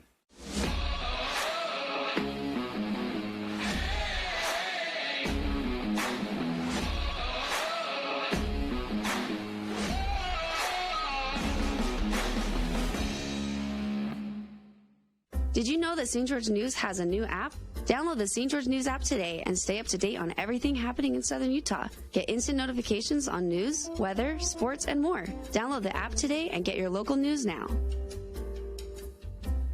First Ace Hardware is conveniently located in St. George on the corner of Bluff Street and St. George Boulevard with 30,000 square feet of lawn and garden, paint, tools, fabrics, sporting goods, and the most complete nut and bolt section in town. First General Store, the Big Ace store on Bluff and on Main in Cedar City. 251-2299 to find the location nearest you.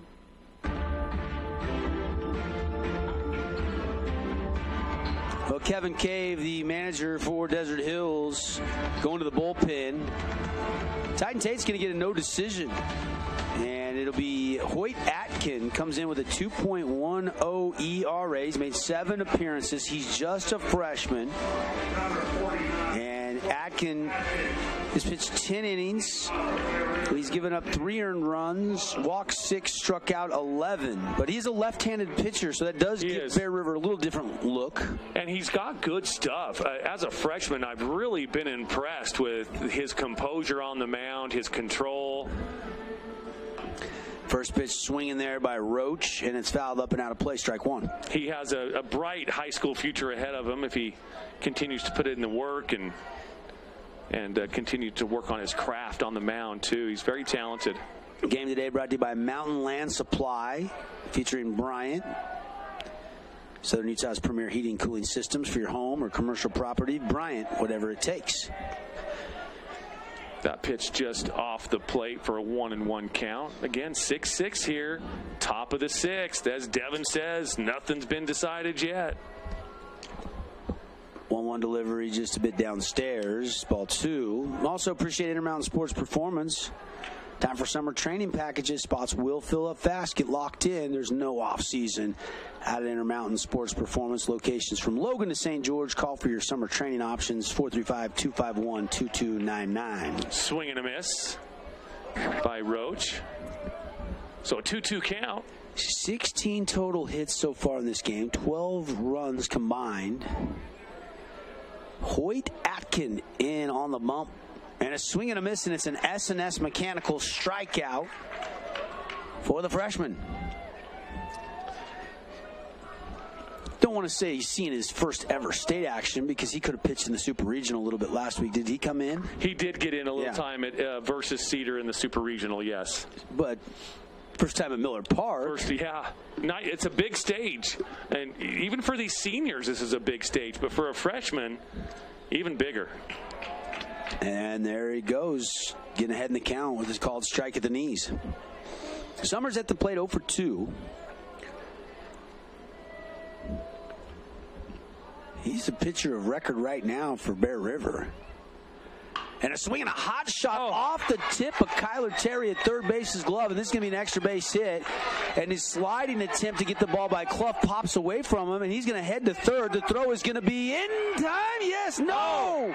He is safe at third. The tag did not come in time. It looked like the ball got there in time, but the tag was late. What a play. What hustle. And I'll tell you what, that's a dangerous play. You know, for Bear River, you want base runners, and that just about got erased. Here's the replay right here. Nice swing right off of the glove. Ball goes where we can't see it.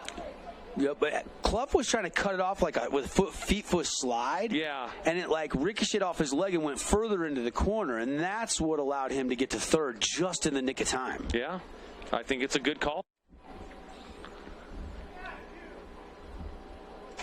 And is Summer shaking up a little bit? He's kind of over there doing a little calisthenics. Kind of got quiet in the crowd, and I think somebody in the bleachers I think his dad jokes. I think his dad yelled, "Rub some dirt on it" or something.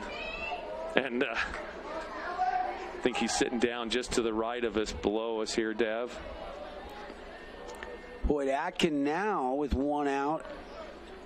Got the go-ahead run over at third base, and that first pitch there down low to Talon Marble, the guy you love with the runner over there at third and just one out. You know, sac fly would do the trick and give you the lead right now. Of course, Marble's probably thinking extra base hit here, and that's going to be hit high into the alleyway, going back as Wells, and he has a beat on it. And Bear River has retaken the lead. It's a sac fly on cue, as we were just talking about it, for Talon Marble. That'll work.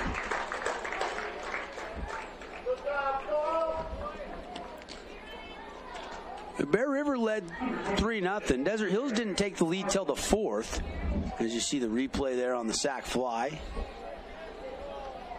And then Bear River tied it back up in the top of the fifth, and now they have taken the lead here in the top of the sixth. 7-6.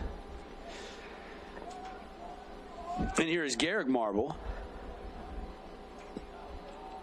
Hoyt Atkin, the lefty. First pitch called strike. Hoyt. Back to that turf pitcher's mound. I haven't talked to any of the pitchers about the difference between pitching from the turf compared to the dirt. And there's a hot shot pulled down the line. That's a fair ball. Garrick Margle's going to take a turn. This could be another triple potentially. He's going past second. The throw is cut off to Fillmore. And it's a triple by Garrick Marble, who's clapping his hands and all fired up. Yeah, that momentum has definitely switched from the Desert Hills Thunder to the Bear River Bears. No question about it. You do have a Thunder pitcher in the bullpen throwing, or about to start throwing. That was just laced. Great piece of hitting by Marble. That one was. He got that out in front and just barreled it up. That's a true triple right there. The other triple, I put that in air quotes, was probably a double with an E7. Probably right. That's how I would have scored it personally. They didn't charge or error on the scoreboard to the Thunder here at Miller Park. And there's another rip shot and an RBI hit off the bat of Goodluff.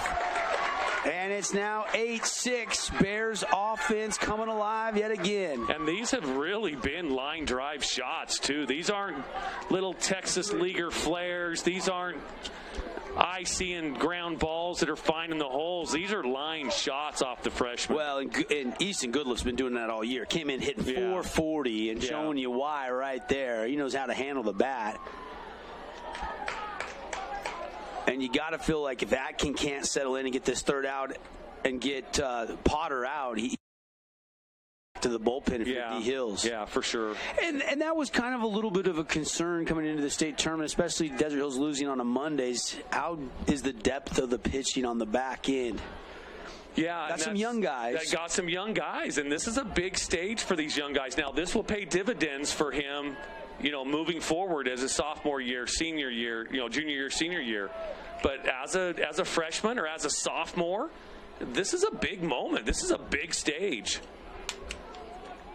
You might not even know it, but you might grip that ball just a little bit tighter.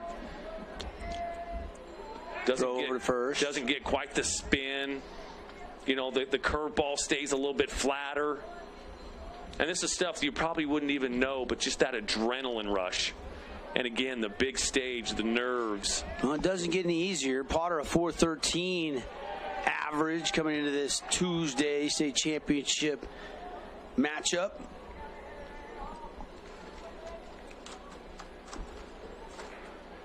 Yeah, back-to-back innings. The Bear River Bears have put crooked numbers up on the board. Here's the pitch. Called strike. Hoyt Atkin entered this game tied 6-6 and he's given up 2 runs already. And lost him. Base on balls awarded there to Potter. And here comes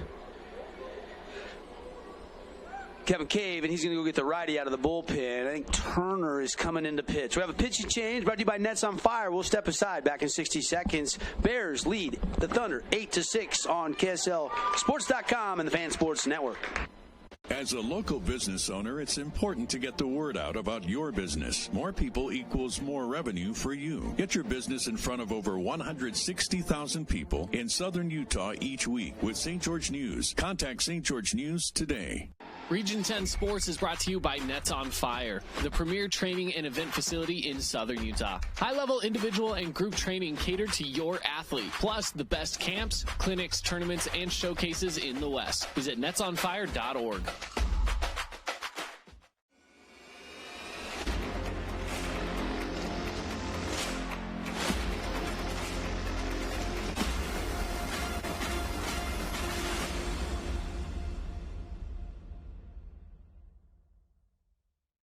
I'm Aaron Crane, host of the Region 10 Recap. Want to relive the highlights of the game? Look for the Region 10 Recap every week. Just follow St. George News on Facebook or go to stgeorgenews.com.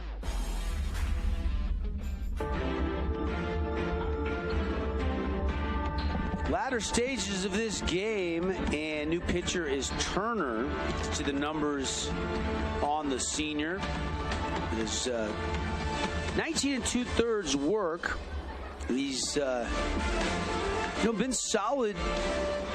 Only walked 6 but struck out 10, but I felt like Turner has been pretty strong in the later stages of the season after he gave up some early runs. Yeah, he definitely has. He got pounded pretty good in the preseason that really shot that ERA up, and But yeah, no, he's got great stuff. Doesn't have a lot of velocity. He's not going to blow you away with the fastball like his older brother Dal Turner would.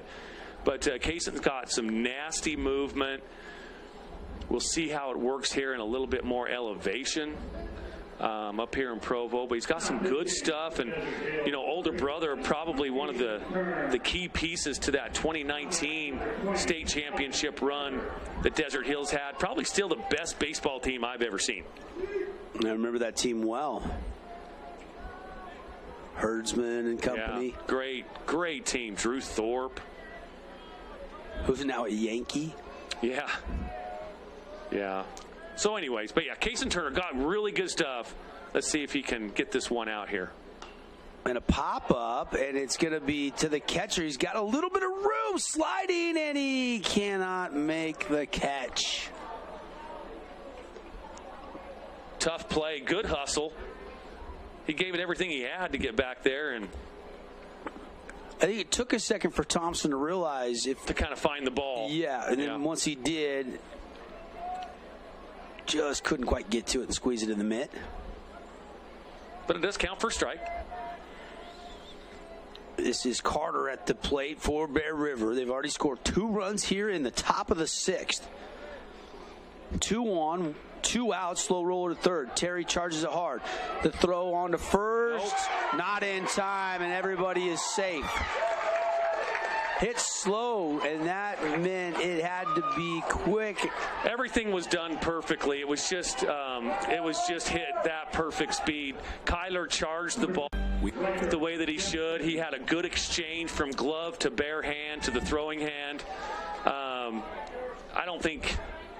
And then, you know, he just had just enough speed to beat that out. Everything was done perfectly. Here's Jepson, now the right fielder. 1 for 3 on the afternoon. Turner whizzes that one up. Chin music high. Might have went actually over the top of Jepson's head for ball 1.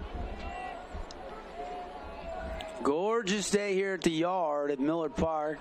BYU. Kind of a critical moment here for Desert Hills and Kaysen Turner. I mean, you're chasing 2 already. You know, there's yeah, an extra base hit makes this. And chasing 4 is much more difficult, obviously. I don't know, this is Captain Obvious speaking, than chasing 2. Behind in the count here, and a little shot out to right, Reed right on it, and there is out number 3. So the Bear River Bears do get 2 runs on 3 hits. They do leave the bases loaded, though. We go to the bottom of the 6th inning. See if Desert Hills can provide another lead change. We've seen a couple already, or will Bear River go on to tomorrow? They lead 8-6 on the Wilkinson scoreboard. Adams Wealth Advisory is a financial planning firm that is combined with an investment firm to provide the best possible outcomes for our clients. I always believe if you're intentional with your financial plan, things are going to work out really well for you. Visit AdamsWealthAdvisors.com or call 752-1702. In Utah, we love our sports. At KSL, we live and breathe sports. Wherever the action is. Look who we found in Pasadena. We're there. Wherever you are. Tune in. On air, online, and on the new KSL Sports app. We cover it all. From high school to pro. And the only radio team that's home to the Utah Jazz. KSL Sports Live and KSL Sports Zone. The one team that never stops tracking your teams. Hey, it's Sheldon Demke. Check out the latest episode of What's on the Menu, a behind-the-scenes tour of local restaurants. We'll see some of their favorite dishes and get an inside look on how these dishes are prepared. Check out this week's episode at stgeorgenews.com and click the shows on the menu tab. Hey, welcome back. 4A State Baseball coverage presented by the Boulevard by Smart. For over 48 years, making your house more like home at the Boulevard. So, 8-6. Later stages of this game. And Potter is now the pitcher for Bear River. That's on fire. Pitching change. Third pitcher started with Goodliff. You know, went to Summers, and now Potter out there. getting his warm-up tosses in. And you look at the numbers on Potter this year, 4.07 ERA. He is 2-0, 2 wins, hasn't lost. 22 and a third work, and giving up 13 earned runs. He struck out 35 and walked 16. Opponents hitting 229 is all against Potter. So some pretty good numbers there for Potter. Well, he's going to face a hot hitting Hagen Reed right now, 2 for 2 on the day. Both of those hits line shots. Holding Potter's first pitch called strike on the outside part of the K zone. Donald Haas, the head coach of the Bear River Bears. A.J. Gilmore, the principal. Clay Chernos, the athletic director. I'm sure they're all here. Of course, Bear River softball team will be here tomorrow as the 2 seed. Holding Potter with the breaking ball, catches the inside part of the plate, and he's ahead 1 ball and 2 strikes on Hagen Reed, who is 2 for 2 today. He's seeing it well. And Reed's trying to go oppo there, and he fouls it off. Out of play. Cache Valley Bank foul ball. Mountains away. Your financial outfitter, Cache Valley Bank.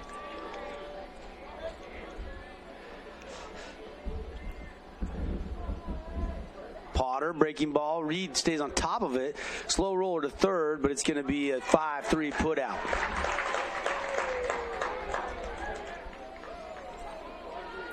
That's the first one that he's kind of rolled over on, and just an easy ground ball to third base. And you're right, Goodliff just kind of a little candy hop to him and just fires across the diamond for an easy first out. Good pitch by Potter, though, to kind of jam him up inside. Yeah. Here's Bo Wall, and that one missing outside for ball 1 to Bo. Bo's 1 for 2 today. Desert Hills down to 5 more outs here. Does have an RBI and a walk. One thing that Desert Hills needs is base runners. They need to put some traffic out there on the base paths. And any way you do it, any way you can. Whether you walk it, you wear it, or you hit it. 2-1 now the count to Bo Wall, the sophomore. Got a cannon for an arm. Haven't seen Bo pitch a ton this year, but he's pitched a little bit. But obviously the starting quarterback of the football team you would factor in after being the backup most of the year and starting 5 games when the starter Noah Futololo was hurt on that state championship Thunder football team. And now the count full after that foul tip. Wells is on deck. Kind of a big bat here for Desert Hills. And that one's going to be over the shortstop's head. This is a dirty bomb dropping into left center field. And Bo's going to try to stretch this to get 2, and he dives in safe after the ball kind of landed in no man's land and got bobbled around. And Bo Wall into scoring position. That brings the tying run to the plate in Seth Wells. Both these teams combining for 21 hits, 14 runs so far in this game. I didn't think we would get up into the softball scores, but we're getting there.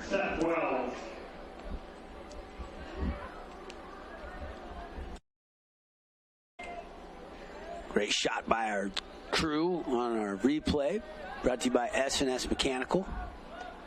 Shows bunt, pulls it back, and takes it for a strike. Anyway, good pitch there by Potter. Yeah. Especially since Seth loves to do that push bunt towards shortstop. And when you put that on the outside part of the plate, that is so difficult for what he wants to do. And that's why he pulled back on that. And there's another strike for Potter. He looks sharp here in relief.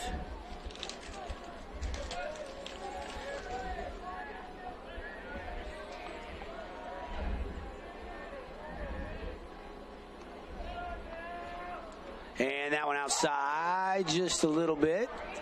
Tried to stretch that zone a little bit, but the home plate umpire wasn't buying it. Ball 1. 1-2 pitch coming here for Potter. Holden Potter, the righty, delivers, and it's a shot through the hole. And Bo Wall throws and was headed back to second, so he'll have to hold it 3. No, that's a good piece of base running by Bo Wall over there. Yeah, you don't want to run into a tag. Yeah, you don't want to run into an out right there. So he did the right thing for sure. Kind of taught to freeze on a line drive, and you can see him kind of go back a step to second. You know, and he doesn't have the greatest angle to see exactly if that's gettable there by the third baseman, Goodliff. No, I like what he did. And he is not the tying run. The tying run is he's an first. important run, but he's not the tying run. Yeah, but you don't want the leadoff runner. Exactly. Only one out here for Musgrave. And they're going to throw down to second, and he is hosed. And Wall does not try to go home there. That's strange to me. I don't know if somebody missed a sign, because if Wells is going, Wall should be going in my estimation. If the catcher releases that ball, he needs to have a better jump on that. See, he's not even looking to go. Ooh, and I don't know. That was close. That was close. And now Musgrave's got to try to put one in play up the middle. It's an RBI single by Landon Musgrave. And it's a one-run game again. 8-7. Desert Hills cuts down that lead. Good hitting there. Musgrave had kind of popped up the last couple, so that's got to feel good for Lando to get one right up the middle. So Thunder do grab another one. They have scored in every inning today except for the 5th. They had 1 in the 1st, 2nd, and 3rd, 3 in the 4th, and already 1 here in the 6th. Bears got 3 in the 1st, 3 in the 5th, and 2 in the 6th. Breaking ball down low. Just off the plate. Yeah, it might have been a bit outside to Cooper Clough. The Bear River fans, and hey, I want every call too. I mean, they're wanting every call, and then I get that. Landon certainly wanting to get into scoring position here. I wouldn't be surprised to see him take a shot here at second. Pitch down low. And Clough. With a 2-0 count now, though, he may just kind of park it for a pitch or two just to see if Cooper can't work a walk on 4 straight pitches. Holden Potter checks the runner, looking out of the corner's eye now, comes to the plate, and that one's outside and low. 3-0 the count now. Yeah. And if you're Clough, you're taking here. You have to. You are the go-ahead run, and with 2 outs, Thunder looking for a little rally stop, 2-out rally. Potter has other ideas, but he can't fire strikes, so he lost him. It's a 4-pitch walk. And now re-entry, Corbin Thompson, who got pinch hit by Crew Christensen, will re-enter and hit again here in the number 9 spot. And top of the order, if they can get to him coming up, Thompson this year, the senior, hitting only .213.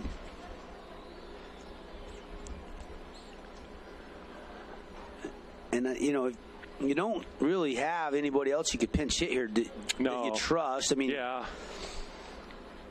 you've got Spencer Wilcock that did have some productive play against Cedar in that super regional, hitting .222. He would probably be the only other guy. You already pinch hit Crew Christensen. Yeah.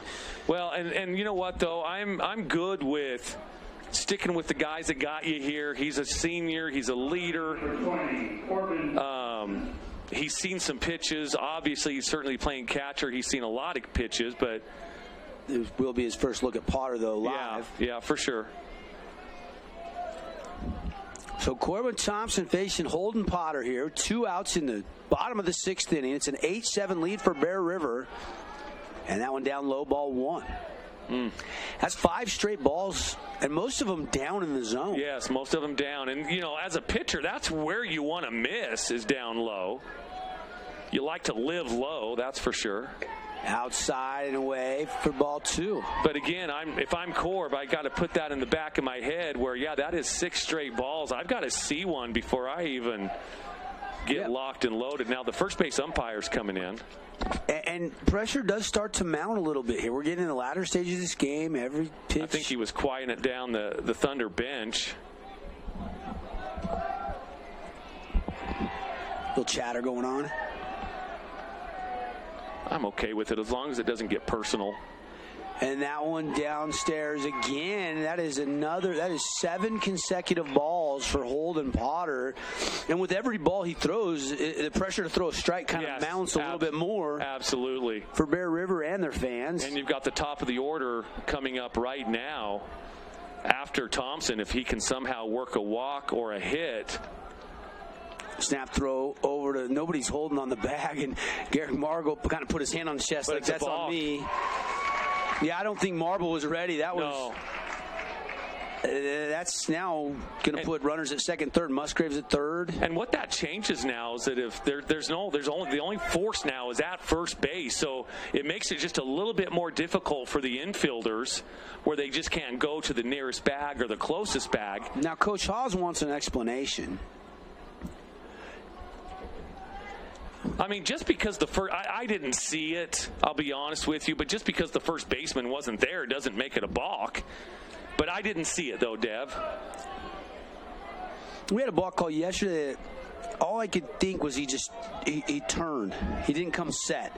So I'm guessing he didn't come set but long enough before he snapped over to first, and that's why the balk was called. A lot of times you just don't come set, and that's what the officials or the umpires are looking for. And a swing and a drive, and it's going to be an RBI hit. Will it be 2? Here comes the runner around third. We're tied up. 2 RBI. Oppo hit there by the senior, Corbin Thompson. And we have, actually, I'm sorry.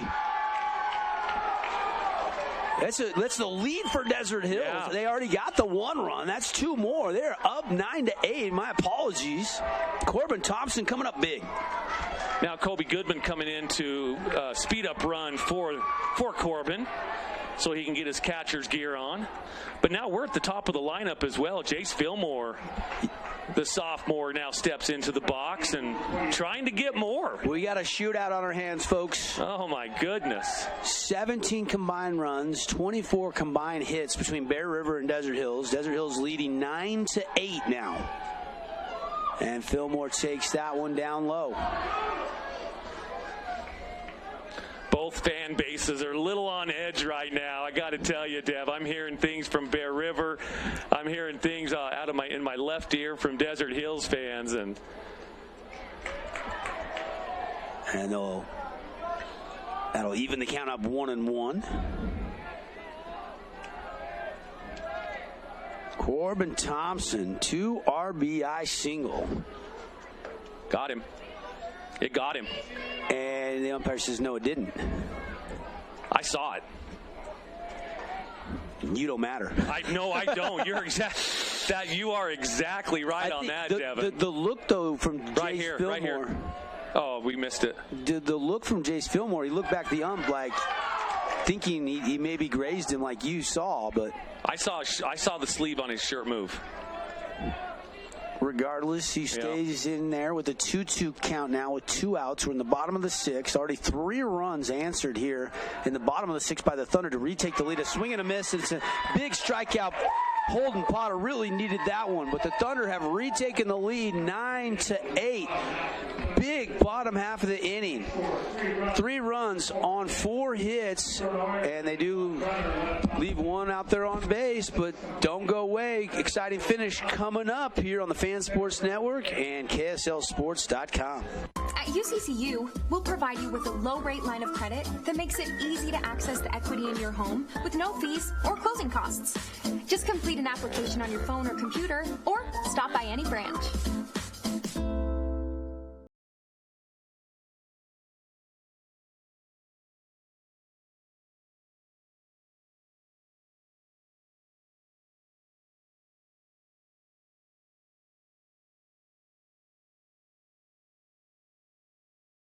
Check out this week's edition of TGIF on StGeorgeNews.com. TGIF is your weekend adventure guide to all the fun and exciting things going on in Southern Utah this weekend. Find this week's edition at StGeorgeNews.com and click the shows on the menu tab. Have a blast this weekend. This cheesesteak is so freshly grilled, you could still hear it sizzling. I can hear it too. Me too. Actually, it's the Cheesesteak? grill. Grilled right in front of you. It's a Jersey Mike's thing.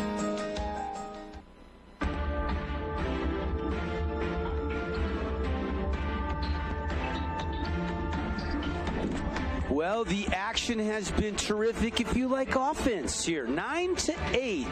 8 runs on 11 hits, 3 errors. The Adams Wealth Advisor line score for Bear River. 9 runs on 13 hits, no errors for the Thunder. We go to the 7th. Cason Turner stays out there to pitch. Bunt attempt by Kidd. And it goes foul. 0-1 the count. Bear River trying to rally, chasing just that 1 run to tie it, 2 to take the lead. Desert Hills is the home team. Desert Hills is defensively 3 outs away from surviving and advancing in this elimination game. Cason Turner sets, delivers. Another bunt attempt, foul as well down the third base line. That's one thing about Cason is he's got so much movement on his junk, is what I call it. He's hard to square up and even to bunt. His pitch just has so much movement to it. Now, sometimes that pitch kind of flattens out. He doesn't have high velocity, so teams have gotten to him. But when it's moving, he is tough. And that one high and away, 1-2 the count. Now, Rigby did play to start this game, and then they came in with Kidd here, so Kidd is officially 0 for 1. But obviously with the pitching changes, they've needed him in the lineup and left his bat in the lineup. With Summers coming in to pitch for Goodliff, and then Potter coming in to pitch. Cason Turner, here comes the 2-2 delivery, and it's fouled straight back. It's a Cache Valley Bank foul ball. Locations all across the state of Utah. Logan to St. George, Cache Valley Bank, Mountains await, your financial outfitter.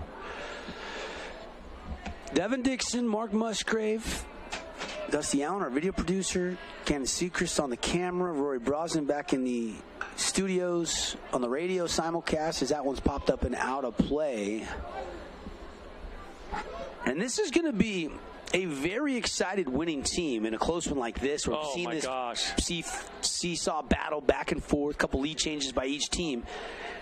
But the agony of defeat, as they say. One of these teams is going to be a tough loss on one side. It's going to be a great win on the other side. And a hit to center.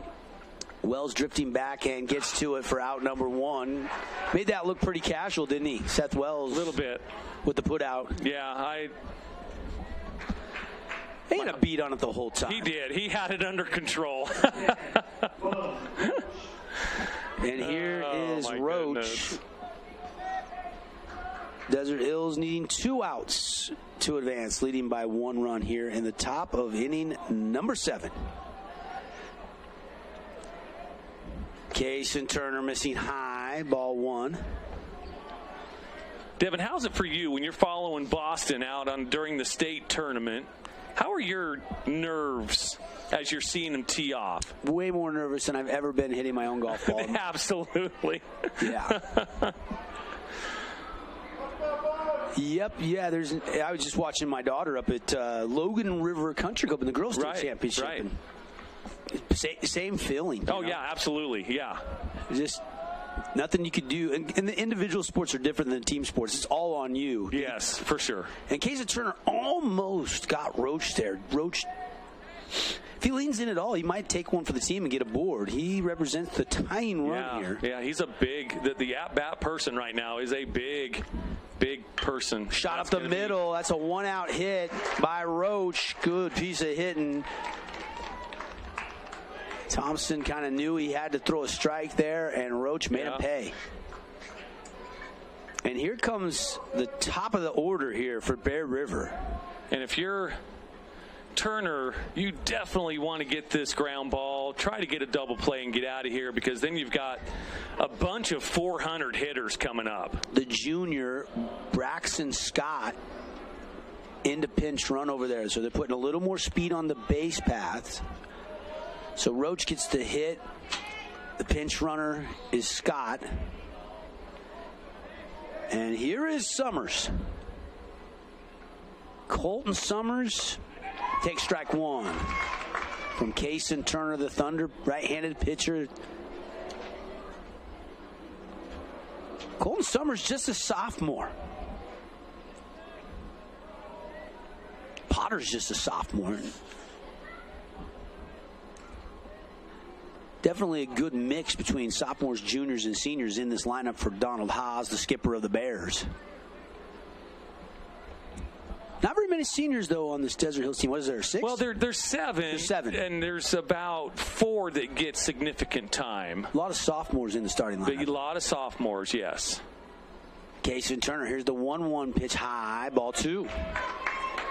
And if you're Turner, you definitely don't want to give a free pass and put that runner in scoring position, the tying run in scoring position. Here comes one of the seniors, Cole DeCastro. He came over and said something to his pitcher. I'm sure it was just kind of going over that scenario, like, hey, just pitch to contact. We got you. We got you. Might have said filet mignon if you get 2 outs. Who knows? Yeah. A little nubber that's going to drop it in right field. Runner's going to head. Scott's going to get to third. Throw cut off. Runners on the corners with 1 out. So the tying run is at third. The go-ahead run here in the top of the 7th is at first base. And Talon Marble due up next. On deck is Garrick Marble. This is exactly where you want to be in the lineup if you're Donald Haas. Absolutely, and it's a shame for Kaysen Turner. It was weak contact, just a little flare over first base, but hats off to Bear River. Again, they keep swinging it, and good things happen when you put the ball in play and you're swinging the bats. Kevin Cave has not taken the ball out of his hand yet, and now he is going to wave off whoever was thinking about coming in down there in the bullpen area. He turned and waved somebody off. So Kevin Cave looks like he's going to leave Kaysen Turner in the game. It looked like for a second they were coming out of the bullpen. They thought they were going to get the call, and maybe Coach Cave changed his mind here. Not sure. Maybe they were a little premature thinking they were going in. That is down there in the bullpen. Who is that? Number 15 for the Thunder, if I'm not mistaken. I'd say it's number 6. It might be. Oh, was it? I think it might be number 6. Oh, David Cordero Jr. Couldn't tell the number down there, and he is another one of those sophomores that has gotten a lot of JV time, not a lot of varsity time. And the runner will go. They'll fake the throw, and now runners at second and third with 1 out. And it was a strike to Talon Marble. Bear River trailing by 1. Ducks on the pond at second and third. Top 7th here at Miller Park, campus of BYU. It's just a Tuesday, but it feels like the excitement is just hanging in limbo. There's a bunt, and the runner will try to score, and the tag is not in time, and we're tied 9-9.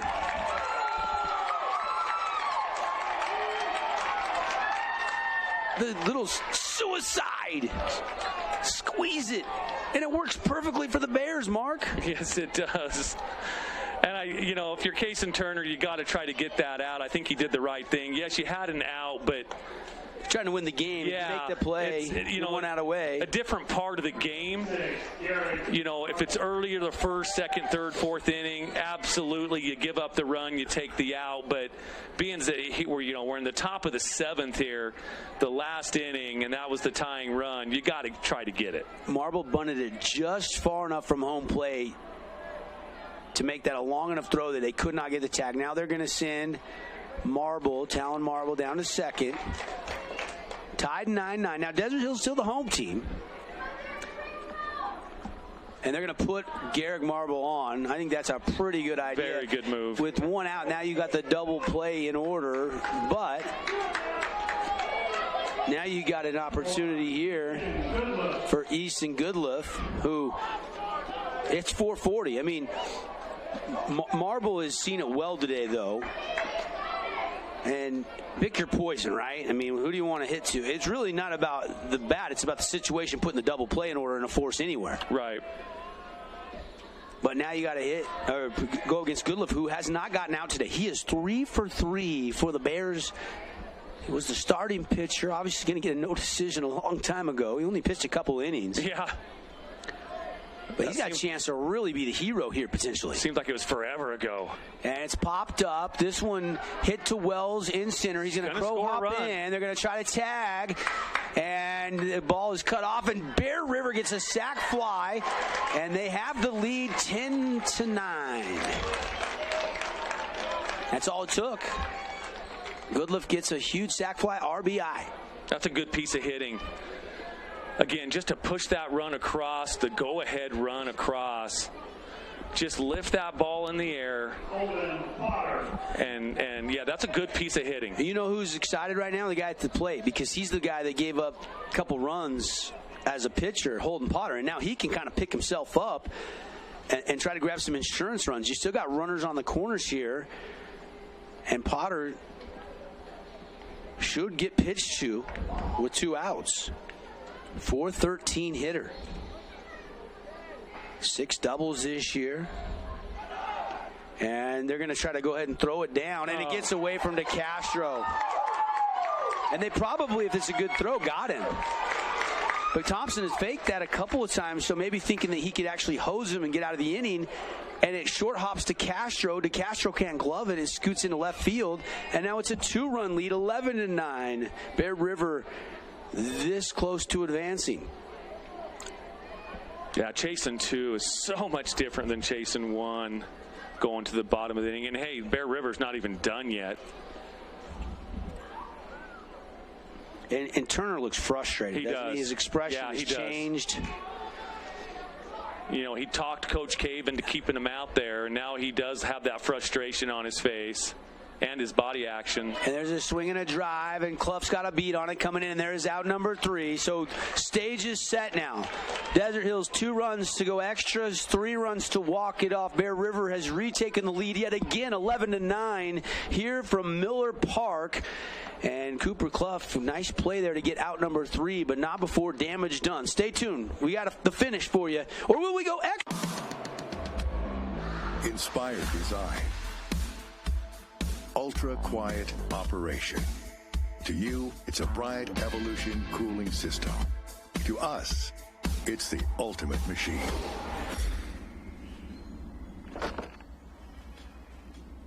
All set. For the dealer nearest you, visit Bryant.com.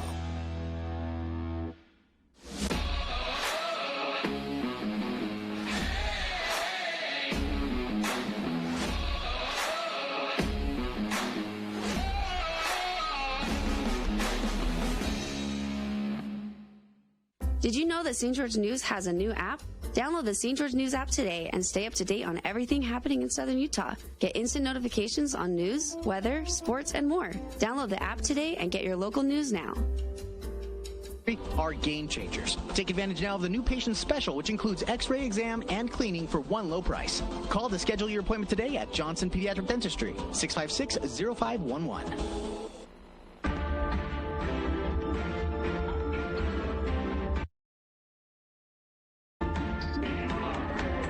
Hey, welcome back, everybody, here on the Fan, KSLSports.com on the live stream, presented by UCCU Credit Union. You can call it the live scream as well, Dev. I think. Just trying to chow down a little snack there.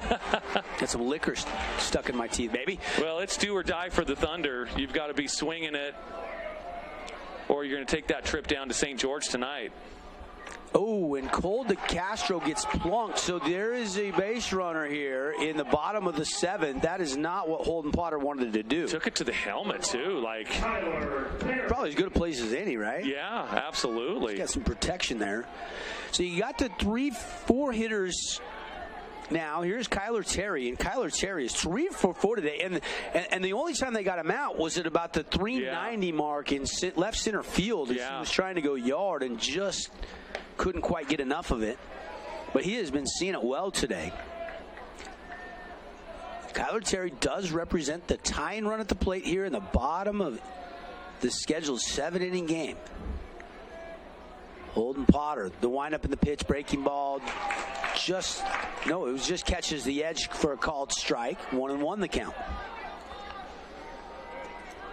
That umpire might be widening the zone a little bit here as we get into the latter part of the inning. Fastball low. They're going to snap throw, and Cole DeCastro back in time. Head first slide at the bag at first. He does get such a great secondary lead that he gets a lot of throws down to first because he does get a big secondary lead after he releases that pitch. Kyler Cherry up the middle, and it is going to get through. DeCastro is going to take a turn, head for third, and Cole is safe at third, and you've got another hit, a 4-for-5 day for Mr. KT, who came in hitting 371. That averages up a little bit today with the performance. And more importantly, Hagen Reed, who has been swinging a hot bat as well, steps in, and he's hitting 390 this year. So you kind of saw last inning where Coach Haas had the meat of his guys, the order up, and now Desert Hills has the guys they want at the plate. Absolutely here. But again, this is where that chasing 1 versus chasing 2 is just a huge deal. You know, now the tying run is at first as opposed to the tying run being on third. That one in the dirt on a breaking ball. Do you try to send Kyler Terry here? You know, it's a tough one because Hagen Reed's going to be tough to double up anyways.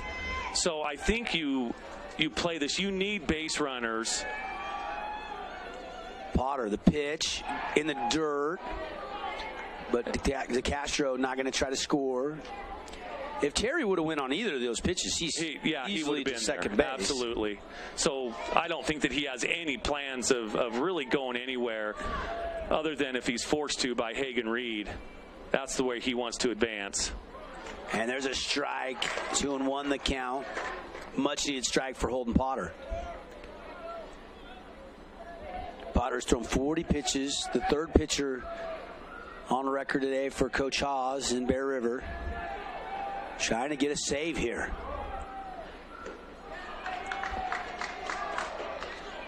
And low and outside, 3-1 the count. So again, unless it's a Hagen Reed pitch that he can really tee up, he's probably not going to be swinging here. And this one lifted high out there towards Riker Jepson. It's going to be a sac fly. Run will score. Cole DeCastro comes home, and Desert Hills cuts the lead in half. It's now 11-10. 11-10. 21 runs scored, 27 hits.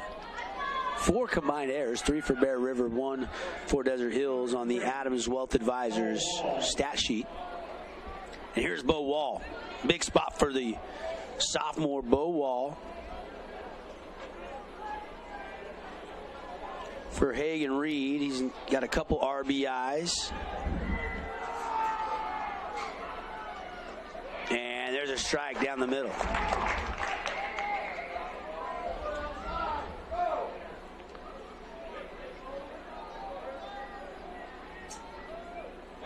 Bo Wall looking to drive Kyler from first to third. Throw over to first. Kyler Terry gets back with ease. He can, from that throw over to first, he can certainly take one more big step away because he got back in plenty of time.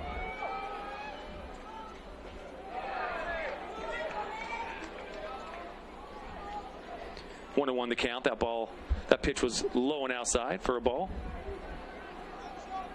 Potter steps back on the bump. 1-1 count with 1 out here, bottom 7th. Bear River 2 outs away from a win, but a line shot into right. It's going to be caught. Jepson right at him, basically. Went 5 or 6 steps to the right.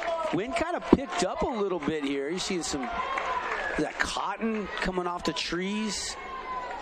The most wind we've had between yesterday and today. Yeah, for sure. Look at that. The American flag out there really moving out there. Now it's down to senior Seth Wells, looking to extend the Thunder season. If only by 5 minutes, he's just trying to extend it.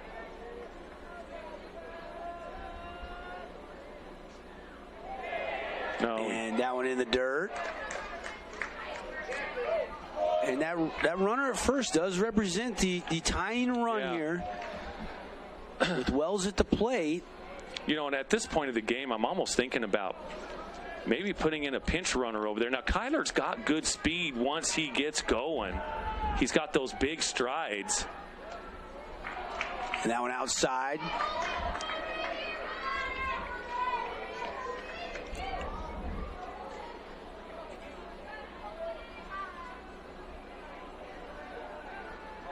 And the windup and the 2-0 pitch, called strike. 2-1 the count now on Seth Wells. Bear River, an out away from moving on. Desert Hills trying to stay alive. And outside, 3-1 the count here to Wells. Seth Wells, again, he's a very good contact hitter. 3-1, it has to be a perfect pitch. And lost him. Now Terry trots down to second. Wells awarded the free pass on the walk. And here is Landon Musgrave, the senior. Chance to maybe tie this game.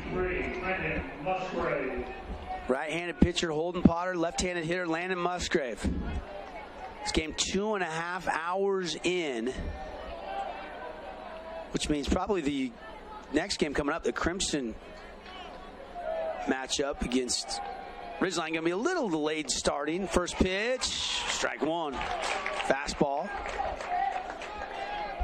Musgrave certainly looking for a pitch to drive here.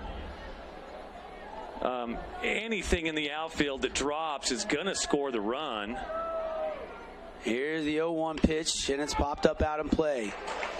Desert Hills down to their final strike. But again, duck on the pond at second, and Kyler Terry. He is the tying run. The winning run, Seth Wells, is at first. Big moment here. Holden Potter sets. Now he comes to the plate with the pitch. Low. Ball one.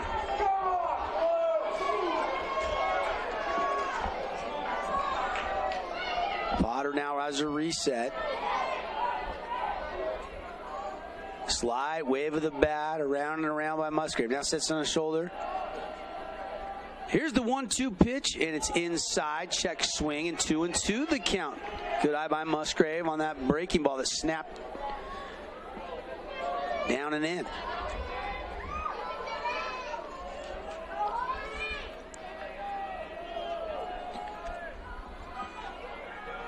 Now everybody kind of holds their collective breath, swinging a drive is going to get down into the bullpen area of the Thunder down the third base line. It's a Cache Valley Bank foul ball. Just a reminder, we'll have our Johnson Pediatric Dentistry post-game show as soon as this one is over. Get you some awards. Hearst Ace Hardware will pick the players of the game, the play of the game, defensive play of the game. We got all kinds of awards. Get the final look at the Adams Wealth Advisor statistics, but not yet. Here we go. 2-2 pitch. A swing and a shot to second. And it gets up underneath the second baseman, Summers. Musgrave hit it so hard, everybody is safe, and the bases are loaded right now. Wow. And fortunately for Bear River, it only kicked a few feet away from Summers at second base. Had that got through into the outfield, certainly we would be tied right now. And you got to give Musgrave in that spot some credit for hitting it hard, even though he hit it right to him.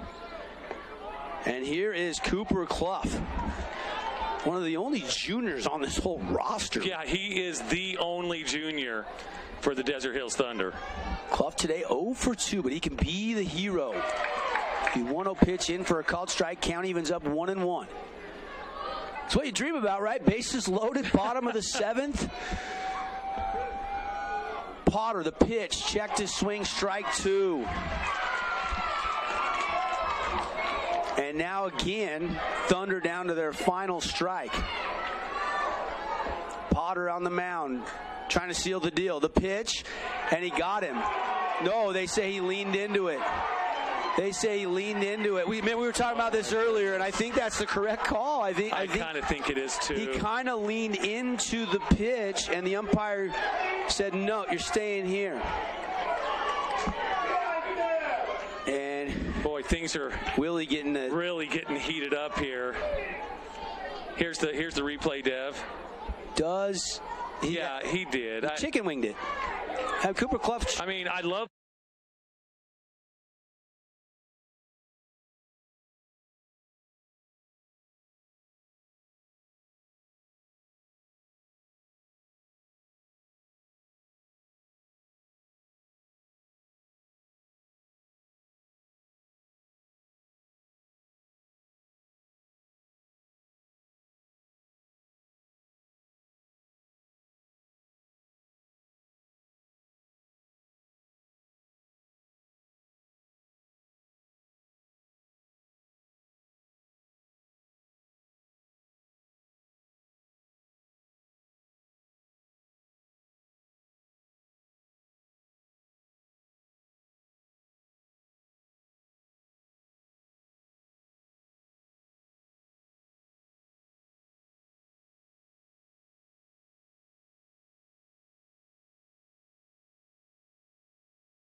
First Ace Hardware is conveniently located in St. George on the corner of Bluff Street and St. George Boulevard with 30,000 square feet of lawn and garden, paint, tools, fabrics, sporting goods, and the most complete nut and bolt section in town. First General Store, the Big Ace store on Bluff and on Main in Cedar City. As a local business owner, it's important to get the word out about your business. More people equals more revenue for you. Get your business in front of over 160,000 people in southern Utah each week with St. George News. Contact St. George News today. Region 10 Sports is brought to you by Nets on Fire, the premier training and event facility in southern Utah. High-level individual and group training catered to your athlete, plus the best camps, clinics, tournaments, and showcases in the West. Visit netsonfire.org.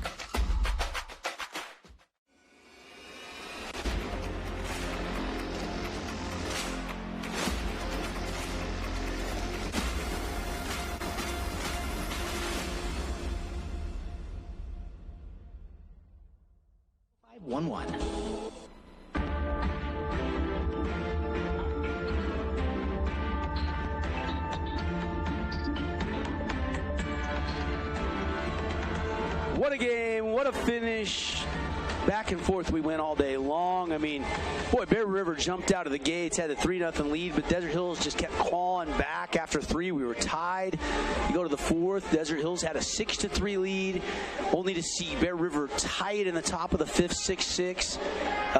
And then we went to the 6th inning, and Bear River had that lead 8-6, and then they answer with 3 runs to take a 9-8 lead, and then 3 big runs in the top of the 7th. Desert Hills has a chance there in the bottom of the 7th. They get 1 run in, but leave them loaded up, and it is Bear River that wins. Welcome into our Johnson Pediatric Dentistry post-game show. Devin Dixon now joining the post-game show by Caden Formaster. And Caden, as you sat here and watched this game unfold, a great game. Certainly one that could have went either way. A lot of big plays in this one. Yeah, it was a fun game overall, right? Both teams putting on a show. Anytime you have a high-scoring game where, both teams in double digits, an 11-10 game, then, of course, yeah, there's going to be a lot of fireworks throughout that matchup, and there was a lot of great RBIs that came through, and what can you say? I don't know. It just turned out to be an amazing game, and I'm glad to have been witness to it. Yeah, no question about it. Johnson Pediatric Dentistry, get your kids dental exams this summer. The new patient special, the exam, the x-rays, and the teeth cleaning, one low price. And it's just $79. 2 Southern Utah locations, Johnson Pediatric Dentistry. We got a lot of awards to hand out. Obviously, there's a ton of statistics in this game with a combined 27 hits and 21 runs. And apologize, we lost our audio for just a minute on the stream. Not quite sure, but welcome back. Man, what a game. What a game. We'll put a bow on this one. We're going to probably be about 30 minutes away. We're probably looking at a 3:40, 3:45 first pitch for the next game coming up. And we'll have it for you right here. But looking at some of the Adams Wealth Advisor stats, as we run down here some of the stats, we'll hand out some of the awards. There was plenty of star power on display in this one. Cole DeCastro goes 2 for 4 with 3 runs scored. Kyler Terry 4 for 5, 2 runs scored and an RBI. Hagan Reed 2 for 3 with a run scored and 2 ribbies. Bo Wall 2 for 4 with a run and an RBI. Seth Wells 2 for 3 with 2 RBIs and a run scored. Musgrave goes 2 for 5 with a run scored and an RBI. So Corbin Thompson had a 2 RBI single that was big to tie this game up at one point in the game. It looked like he might be the hero for a second. After those stats, who do you nominate as the Desert Hills Hearst Days Hardware Player of the Game, Caden? That's a tough one. I mean, yeah, across the board, a few different guys having some really good ball games. Probably Kyler Terry. I was just going to say Kyler Terry. He had that good double, a bin blaster double. I would probably go Kyler Terry. He was swinging the bat really well today. Yeah, your Hearst Days Hardware Player of the Game for the Thunder. You look at Garrick Marble, though. He's got to be right there in the mix. 4 for 4 today with a walk. I mean, didn't get him out all day long. Has 3 runs scored, an RBI. Let's go with him as our Hearst Days Hardware Bear River Player of the Game. Garrick Marble's just an athlete, right? He's just one of these kids that you can count on to show up and have a good game. And today, not only did he have a good game, he had a fantastic game. He had the best game. I don't know what you want to say, what adjective you want to use, but he put on a show today. Summers goes 2 for 4, and really solid performance. Pitched, played out and left, had 3 runs scored. Goodliff goes 3 for 4 with 2 RBIs and a run scored. He also started this game, made some good plays at third base, and then Holden Potter 1 for 4 with an RBI and gets the win on the mound there with that. I mean, probably the Appliance Wholesalers Plus Playmaker Play of the Game. That final strikeout on Clough. And anytime you can get a strikeout with the guy looking, that's always great. Anytime you can do it on a full count with the bases loaded, and this is the last batter you're hoping to face, because guess what? If he gets on base, this thing's now going into extra innings, or you're losing the game, right? That one pitch was the biggest pitch of the entire ball game. Yeah, and Goodliff pitched 2 innings, gave up 3 hits and 2 runs. Summers came in, pitched 3 innings, gave up 4 runs on 6 hits. Potter comes in, gives up 4 runs on 6 hits too, and yet they win the game. This Bear River offense, just relentless. They just keep coming at you. And Desert Hills bullpen, they got roughed up a little bit. I mean, Titan Tate went 5 innings, gave up 6 runs and 7 hits, but Atkin got tagged for 2 runs and 3 hits in just 2/3 innings of work. And then Turner comes in and goes an inning and a third, and he gives up 3 runs and 3 hits. So you're seeing these teams go deep into the bullpen, and the hitters outdueled the pitchers in this one. 100%. It was definitely, 13 and 14 apiece. 13 for Bear River, 14 hits for Desert Hills. When you look at it like that, I mean, yeah, today the bats were swinging, which was yesterday. This is very different than what we saw yesterday. Yesterday, it was a pitcher's duel. Everything was all about the pitchers. The games were low scoring, not a lot of base hits. This one completely different. Lots of hitting, lots of runs coming around to score. This is the kind of game that people like to see, though. Scoring back and forth, lead changes. I don't know how many lead changes that we had out there, but it was a bunch. It was a lot. You can see if there are a lot of 3-run innings for both of these teams, so it was a fun one. Yeah, no question about it. 11-10 here inside our Johnson Pediatric Dentistry postgame show. Got you some Adams Wealth Advisor statistics. All right, Jersey Jersey Mike sub of the game? Any nominees? I mean, you had a lot of pitchers coming in. I guess you got to look at Holden maybe there at the very end. That's what I was going to say. He was able to come in and close it out. And I know, you know what, anytime that they did allow a run, the bases were loaded, that's a tough position to be in as a pitcher. But he kept his head on straight. He kept the nerves calm enough to be able to throw a final strikeout to end the game and keep their chances in the playoffs alive. So when the dust settles, Bear River tomorrow, 11 a.m., Utah Valley University. They'll stay alive in the one-loss side of the bracket. Do need to pick a Morgan defensive play of the game, as you're seeing some highlights here on the live stream. I'm trying to think of, I mean, there was a few errors, 4 errors combined in this game, but there was also some terrific defensive plays, but just better hitting, honestly, today. Yeah, that's true. You know, the errors were there, but, you know, I don't know how prominent they really were, because Bear River had more errors than Desert Hills did, but they were the ones that still walked away with the win, so it didn't affect them in the long run eventually, right? They were able to get the win, but looking at defensive plays, you know, they turned a couple of big double plays to round out an inning here or there. Some of those that Desert Hills was getting to points and lineups where maybe they're going to tear it open, and they kept it a big double play here or there.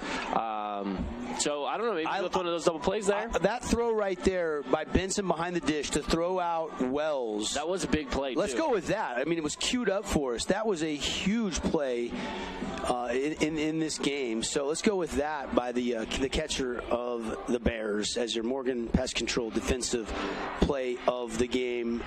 Your Red Bed regeneration energy play of the game. It was just a lot of energy from both these teams. I mean, it was do or die, and you saw two great teams duke it out here on a Tuesday at Miller Park. All right, we're going to take an extended break. That'll do it for this one. I'm thinking about 3:40 will be first pitch of the next game, Ridgeline and Snow Canyon, probably coming at you about 3:40. So we're going to take an extended break, message from our great local partners on the radio side, and then we'll be back on about 10 minutes before the first pitch with the Finley Subaru pregame show and get you ready for Ridgeline and Crimson Cliffs. Both teams lost yesterday. It is another elimination game. Will be as exciting as the one we just saw. Well, you're going to have to tune in. Stay tuned to find out here from Miller Park at BYU in the 4A State Baseball Championships. Thanks to UCCU Credit Union, our streaming sponsor, Boulevard Home, our radio sponsor, and thanks for watching and listening, where the season comes to an end for the Thunder, and the season and the dream of a state championship stays alive for the Bear River Bears as they win it 11-10 in a dramatic finish where we saw a strikeout at the end of the game with the bases loaded. For Dusty Allen, for Mark Musgrave, for Cannon Seacrest, for Rory Brosnan back in the studio. We'll see you here in just a bit for for Crimson Cliffs and Ridgeline. That'll be the next game coming up, and then we'll see Dixie and Green Canyon about 5:30 tonight if they stay on time, and then the nightcap tonight, Mountain Crest and Snow Canyon. So 3 more baseball games still to come here from Miller Park at BYU, and we'll see you in just a bit.